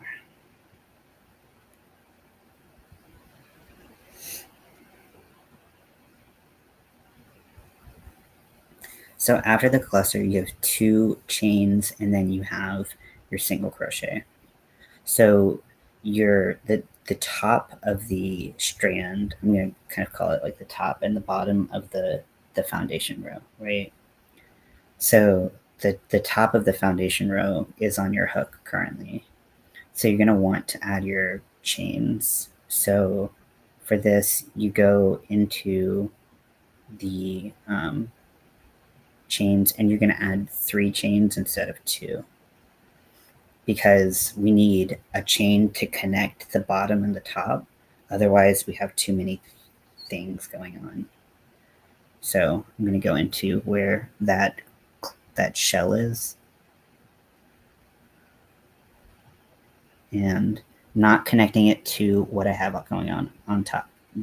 We're not thinking about that right now. So do an extra chain than you need. So 2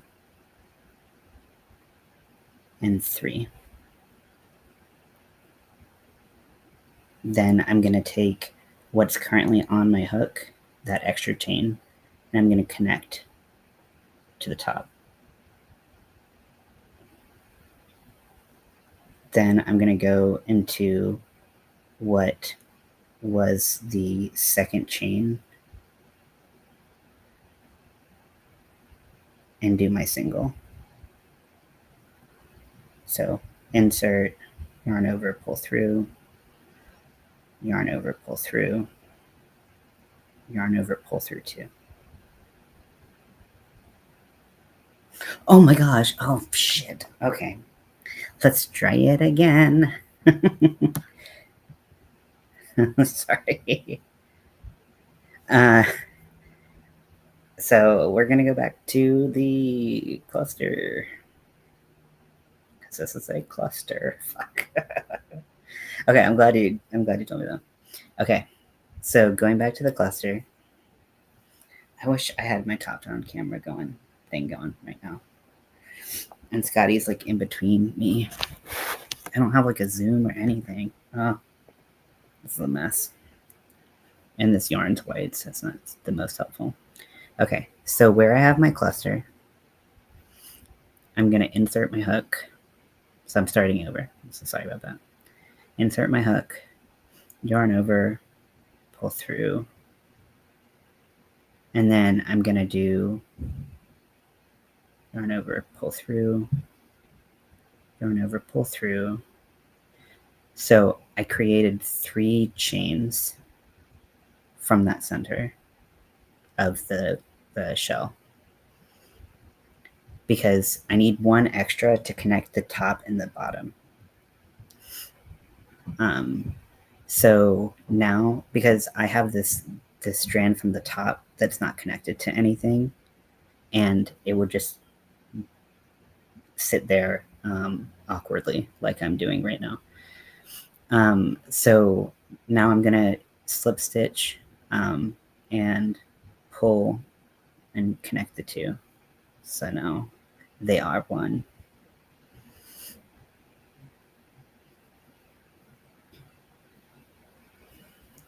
Then I'm going to work around my cat. I'm going to go into my second chain. That's the second chain. Isn't that right, Scotty? And then I'm going to yarn over, pull through, because this is going to be my single crochet in the middle. And then I'm going to finish that single crochet. So basically you do an extra chain than you need. You slip stitch it to the top. Then you do your stitch. Then you go and do your chains again, an extra one than you need, slip stitch it to the top, and like that's the kind of pace of it. So I just did a single crochet, and I still have that one on the top, and I need to do my chains. So 1, 2,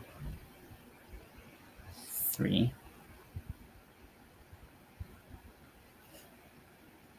And then pull through to the top. And if you want to come up, we can do this together because like I don't know if I'm explaining it at all. And then you're gonna yarn over. Actually, I think when I did my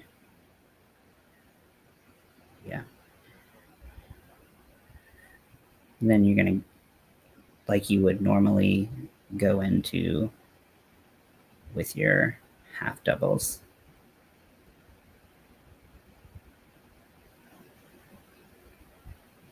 Not half doubles, doubles.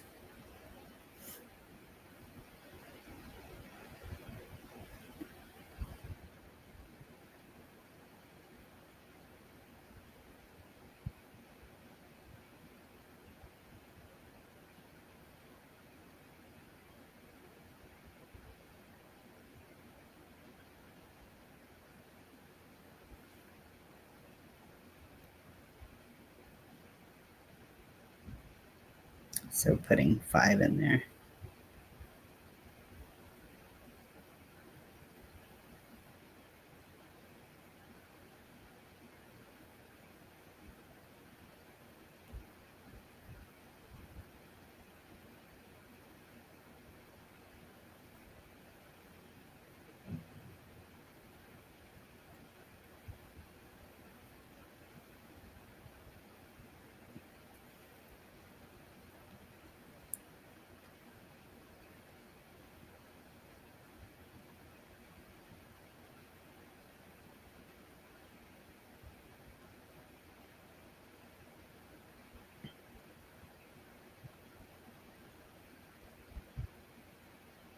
Some are better than others. I gotta practice, but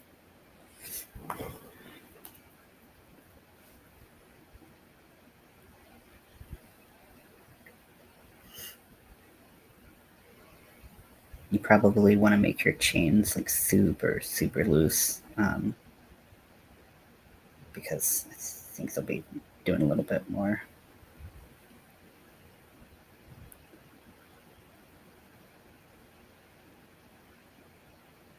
Yeah, that sounds good.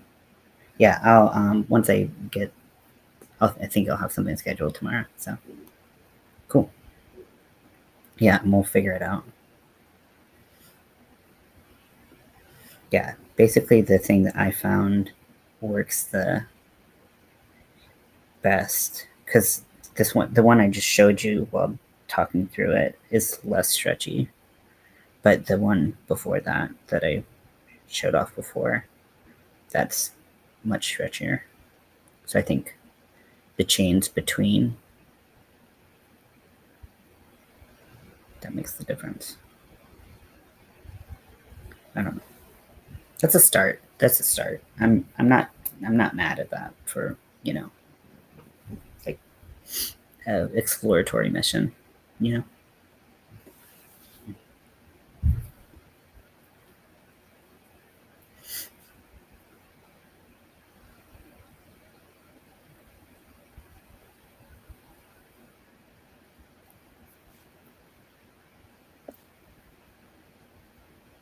Two thumbs up.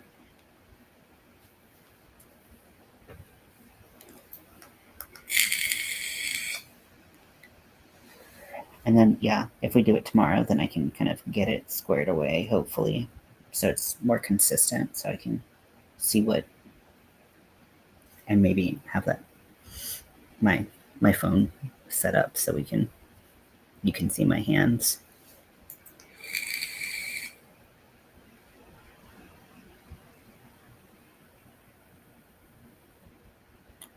I don't quite know what I'm gonna make tomorrow. Um, I know I have some packer orders that I need to work on, but I can do those anytime. I'm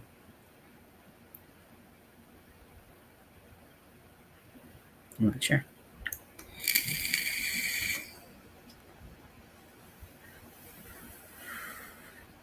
You're almost doing it right. I feel like I made a mistake. Yeah, the whole thing feels like a mistake for sure.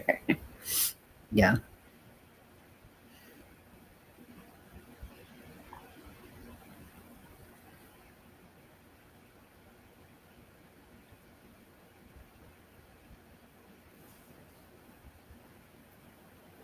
I'm so curious. It's like eating up at me.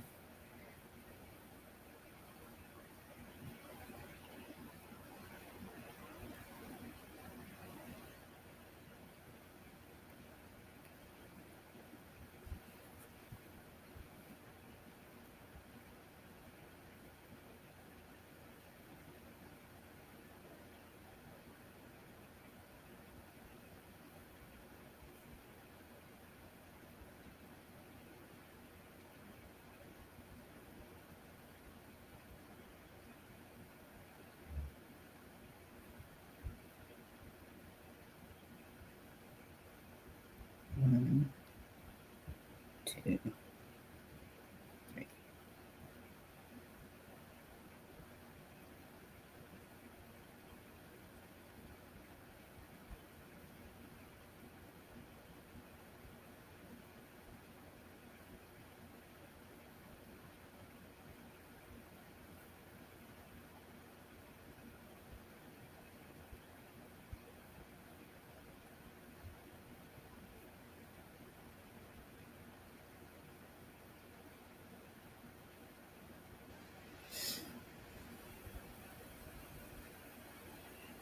I think a lot of the stretch is going to come from that single crochet because of how much is going on with the shell. I don't think, I think you're just crowding out that chain space so much.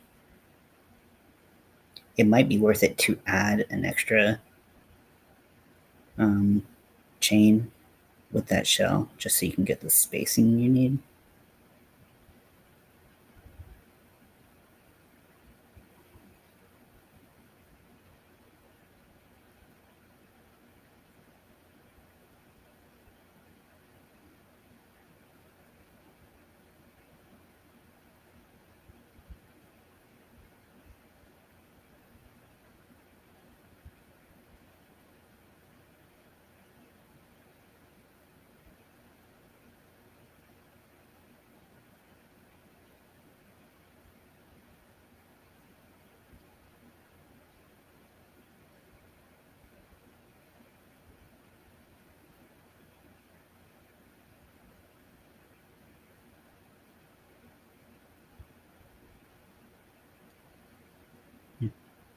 Oh, thank you. I appreciate that. If you're gonna just email me and we can work something out. Okay, sounds good. Thanks for hanging out.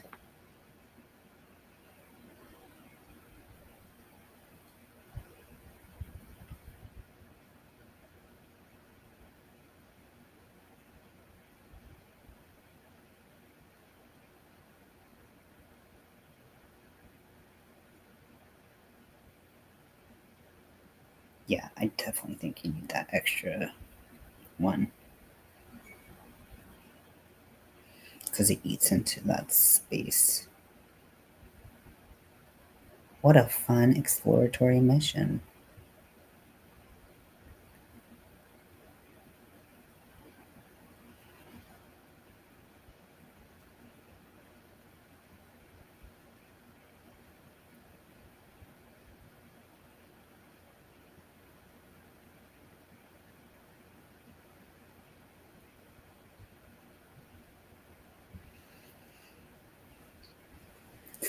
Your alter ego. I love that.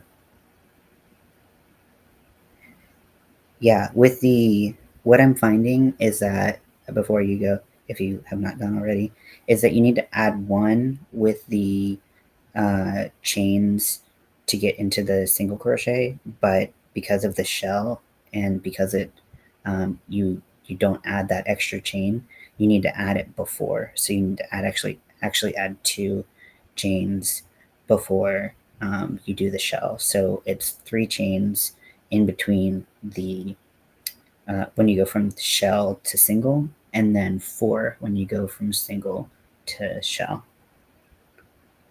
That's what I think.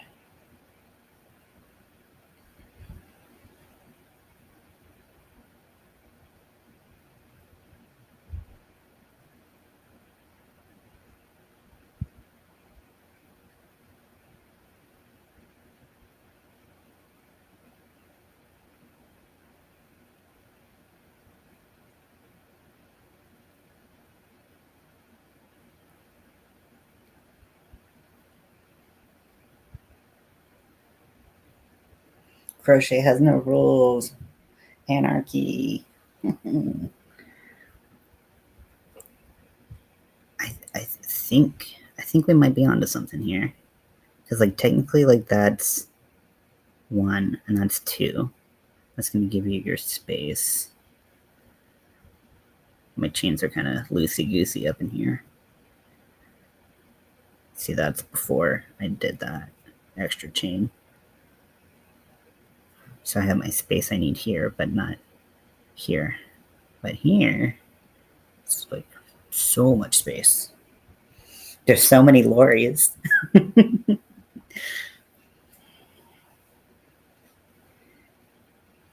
Yeah, I think this could be a cool thing.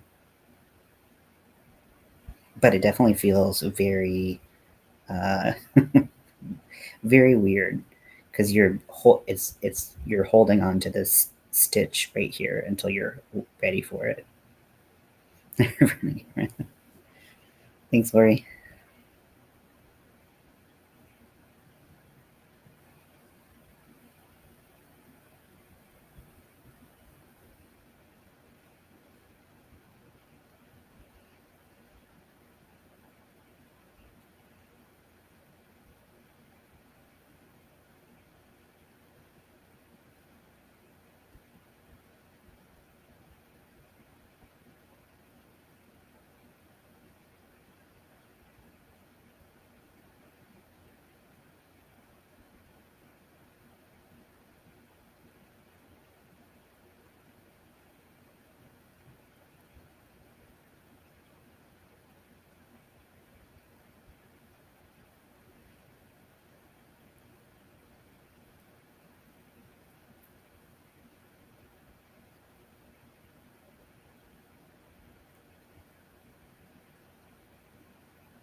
Oh, yarn barf.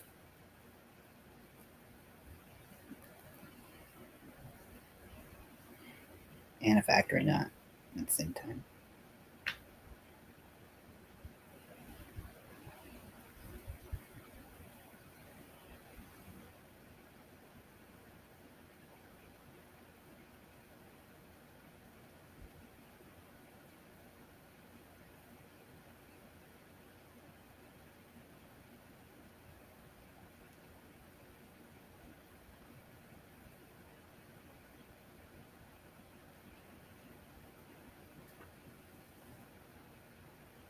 I think I pulled the top stitch too much. I think that's what's going on. Because like the chain isn't too tight. It's that top. It's not the stretchiest foundation I've ever done, but it's decent.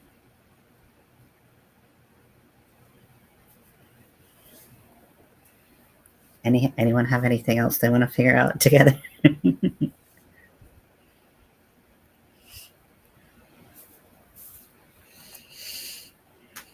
I guess I could start working on a packer. So this is my first time using it. I've had it for a while, this and some other colors, because I was really looking for different skin tones. That's one of the things that was really important for me when I was creating, when I was, um, I've been doing packers, is having enough skin tones. And and I just didn't really feel like there was a good selection of cotton colors in like the sugar and cream like line. Uh, so, but I still wanted it to be affordable because it needs to be as affordable as anything else. So I wanted to have like a decent selection. I used to have some Hobie yarn, but it's harder. It takes a while to get in, and that was back in North Carolina. So this is what I've got now. This is Willow Yarns. It's their Meadow line. It's 100% cotton. Let's see. This is the color taupe. I'm trying to see what I can glean from the tag. I guess I gotta take it off anyways now. I think it's a 4 weight. It's kind of a light 4. Hey Lydia, welcome in. How are you? It's kind of thin, but it's not so thin that I can't make it work for the packer pattern.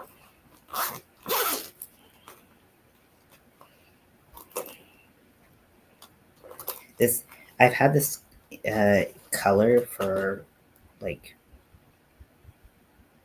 6 months, and this is the first time I'm using it or any of the darker colors I have.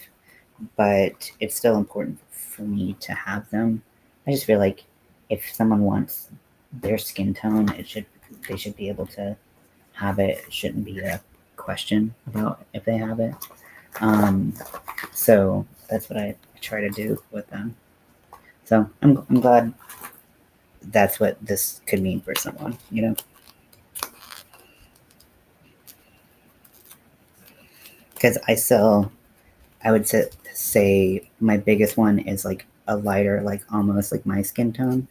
So like clearly skin tone like options are important to people, but you know, it's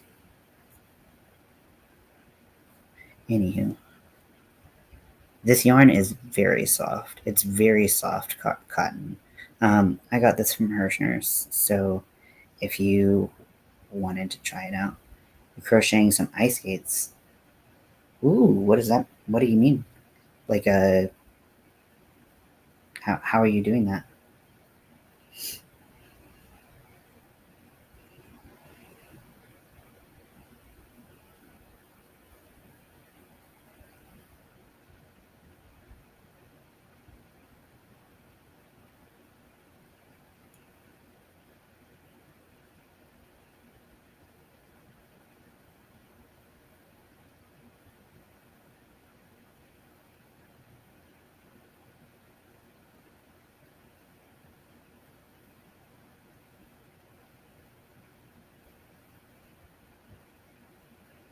Yeah, this would make a really nice like summer top or just like anything. I'm super happy with this. Let's see. What are the specs? Okay. So it is 1.75 ounces, 50 grams, and it's 103 yards. Okay, they do put that it's a 4 weight. They recommend a 5 millimeter hook with a paper clip. Ooh, cool. I'd love to see that, Lydia.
One, two, three, four, five, six, seven, eight.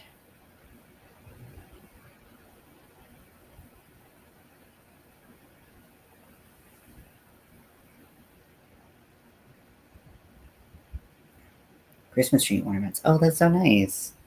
That sounds like a perfect Christmas tree ornament. Yeah, I would. Have you posted it on your YouTube or something somewhere?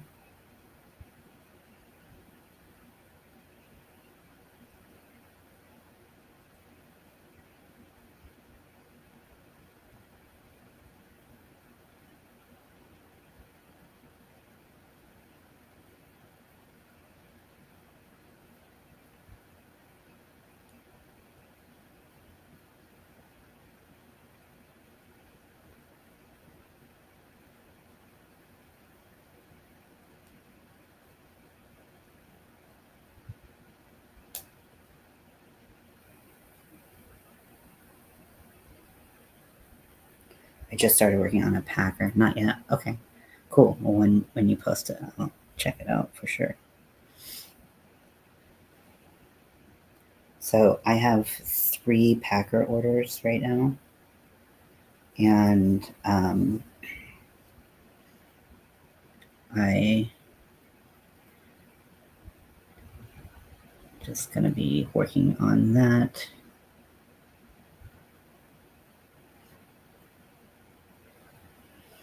for a little bit. 2, 3, 4, 5, 6.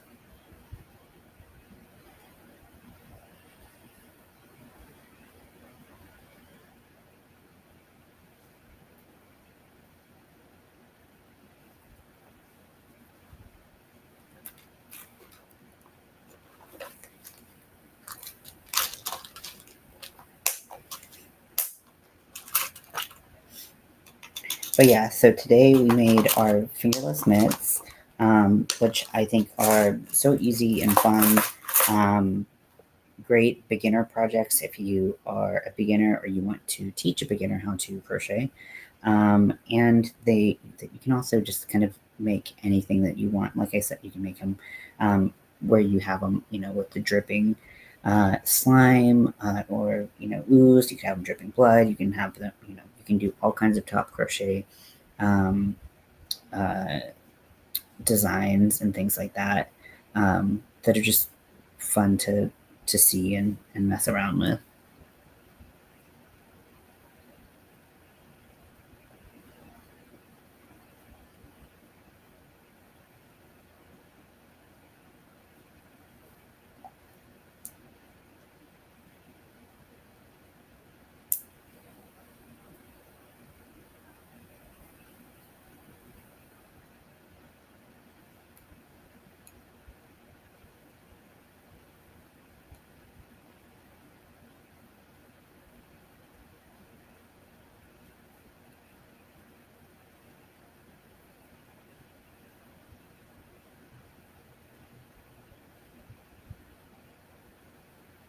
This is such nice cotton. I'm like, I don't ever want to use any other cotton ever again. Or at least not like the cheap dish cotton, which there's nothing wrong with cheap dish cotton, and I've made so so many packers with it, and it does a great job, and it does what I need. But oh my gosh, this is awesome. It's so smooth.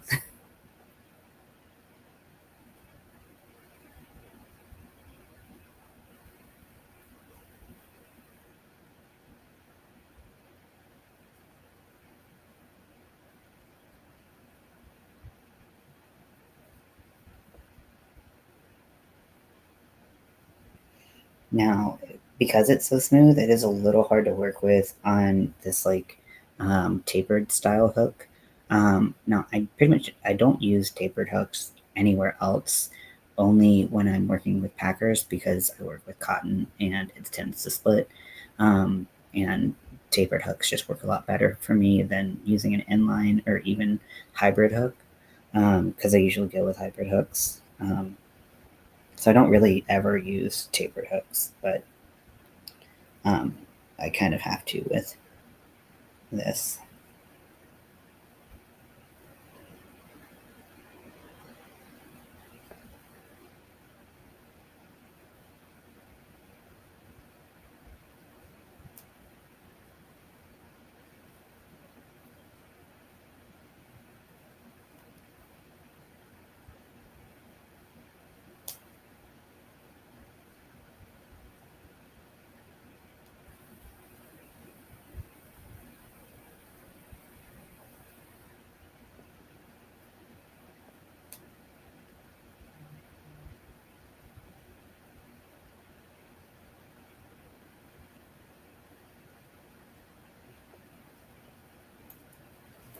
See, look, can you see how pretty?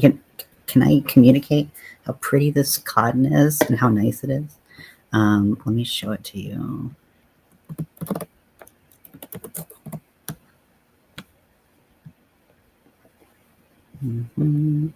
And of course, Hirschner's is having a Cyber Monday deal. 22-cent shipping off of orders $35 or more. You know that they're gonna have a sale right now. But I'm trying not to order anything else because I'm literally in the middle of like this is a live for Squash Your Stash. So okay.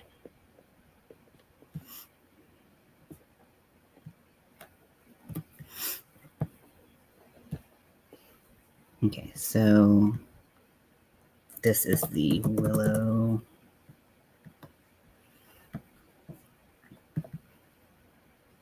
And I think this is the first time I've used any of the Willow yarns.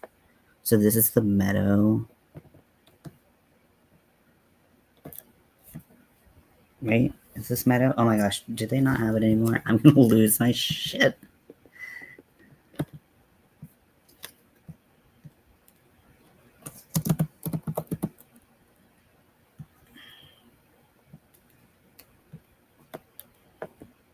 Okay, did I just like scroll by it or did they not have it? I don't know. Okay, so this is the yarn. So they have it for $2.99 and it looks like it's not on sale. So $2.99 for the 50-gram balls. And then these are the colors that they have. So I have Nest, which is really beautiful. I'm using Taupe. I think I also have Bark. So I got some deeper, medium to deep skin tones. This is Taupe right here. But they have a lot of really nice cotton colors. The Pines is insane. It's so beautiful on the screen. Of course, I'm only splurging on skin tones, but splurging on skin tones. That's a weird thing to say, isn't it? Oops.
Yeah, so I have this order in taupe, and then I have two in blue.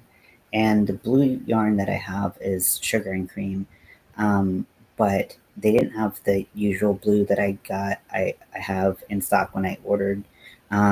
So they had this like cornflower blue. It's called blueberry. The one that I've used before is a little bit deeper, probably close, probably somewhere between this color and the color of the blue right there. Um, but they didn't have it, um, so this is what. Yeah, it's so nice. It's so nice, and it's like nice to work with, and. Mm, I'm so used to working with like really like the cheapest yarn that whenever I get anything that's not the cheapest yarn, I'm always like, wow, this is amazing. It's crazy. And fancy people are like, yes, we know. Because you crochet with garbage. Hot garbage.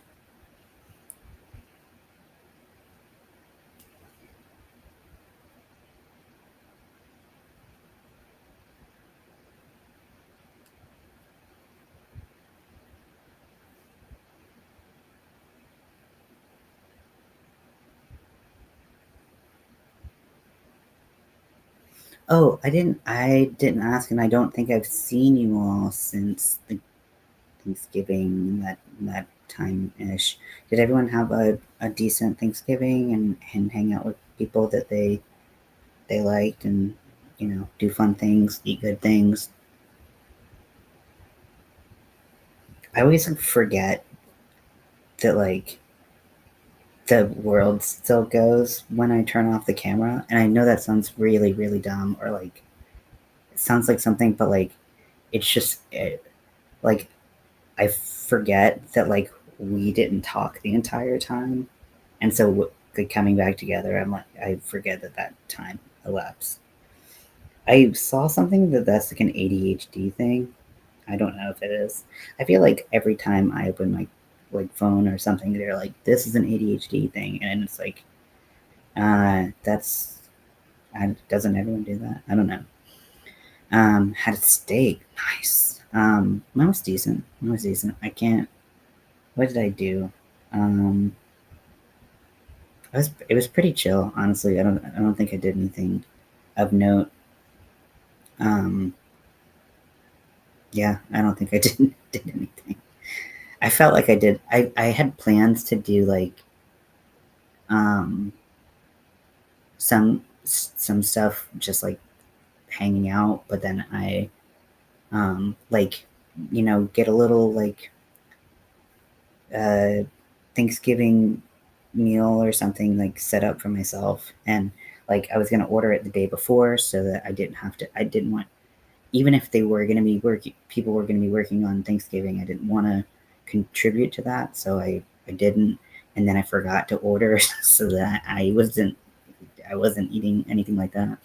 And then I was gonna go see this double feature at like this like movie theater, and it was gonna be They Live and Josie and the Pussycats. And I had never seen They Live, and so I looked up the trailer and I actually found it, um, found the movie on YouTube, which I think I did talk about. So I must have done a live between Thanksgiving and now. But I found that, and so I ended up watching that, and that was fun to watch. So I didn't end up going out because I watched it for free. I didn't watch Josie and the Pussycats though, which I do love that movie. You had to work on Thanksgiving. Oh, did you get some time off after that though?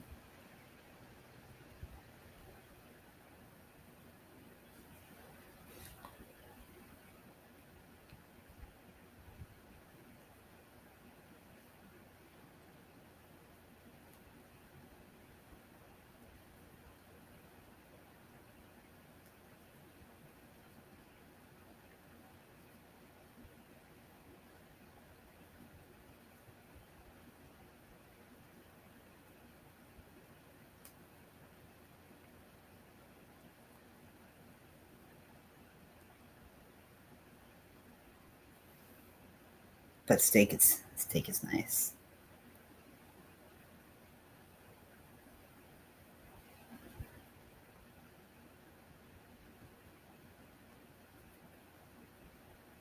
After that, you did okay. That's good. It's hard. It's hard having to work on holidays. So, like, I mean, I know I don't work anymore, but like, I believe me, I did work at one point, and like there were plenty of holidays that I was like, I'm gonna be working all day or whatever, so I can't take this off. So, oh my gosh, it's gorgeous. It's gorgeous. I never thought I'd be freaking out over cotton like this, but here I am freaking out over cotton because I'm weirdo. Weirdo.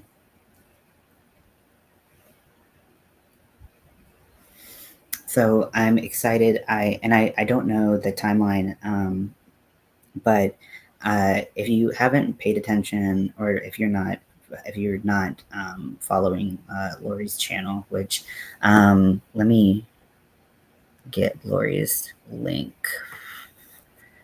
but uh, one second. Um, Lori stories and crochet. Um, she is doing her road to, um, or her stairway to, um, 1,000 subscribers, and she is interviewing some people who have made a difference and impacted her YouTube journey, and just people she wants to talk to. And we actually talked today and recorded that. I don't feel like I deserve the credit of any of it, but yeah, we just talked and had a good time, like we do.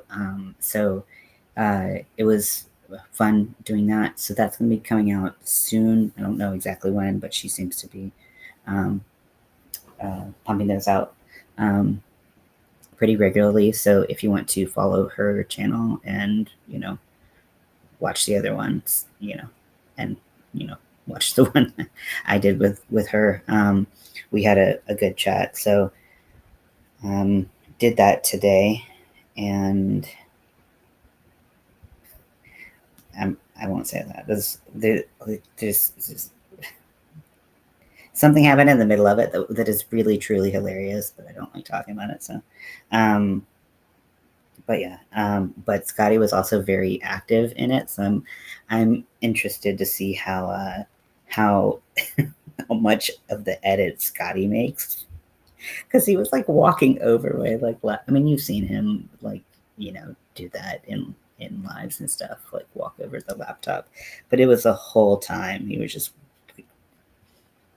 he would walk halfway onto my laptop, get to the trackpad, and then jump over the back of my laptop. So it'd be like face first into the camera and then just bounce over it. I'm like, what are you doing, my dude? Like, acting foolish.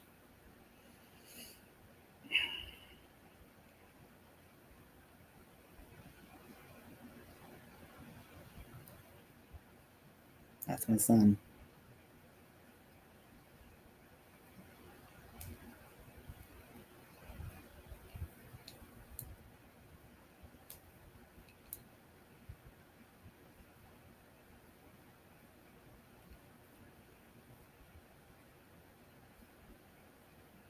One thing I did do that is like food wise, that's even remotely related to Thanksgiving, is I put I made mac and cheese and I put pumpkin in it, like pureed pumpkin, which might sound stupid and like the most lackluster thing that anyone could report back on food regarding Thanksgiving.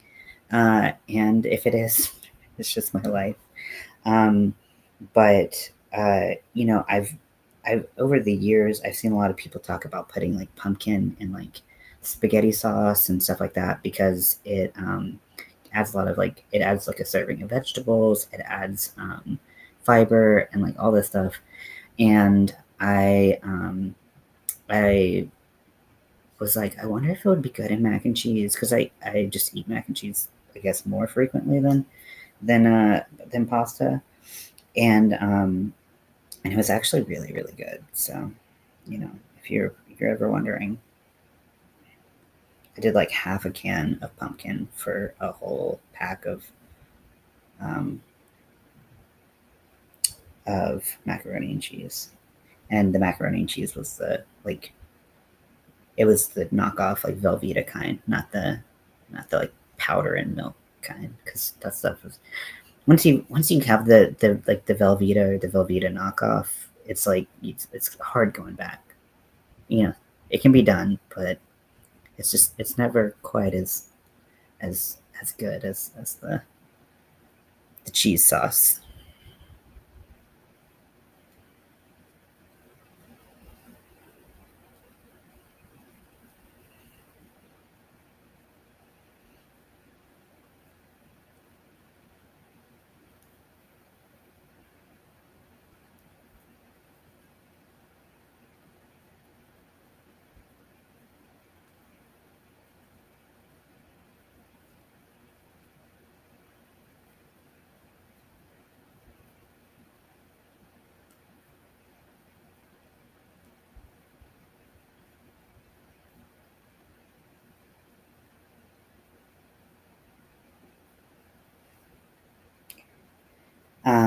Does anyone have any suggestions for things that they would like to see made tomorrow or in the upcoming weeks as we do some last minute gifts and ideas for the holidays?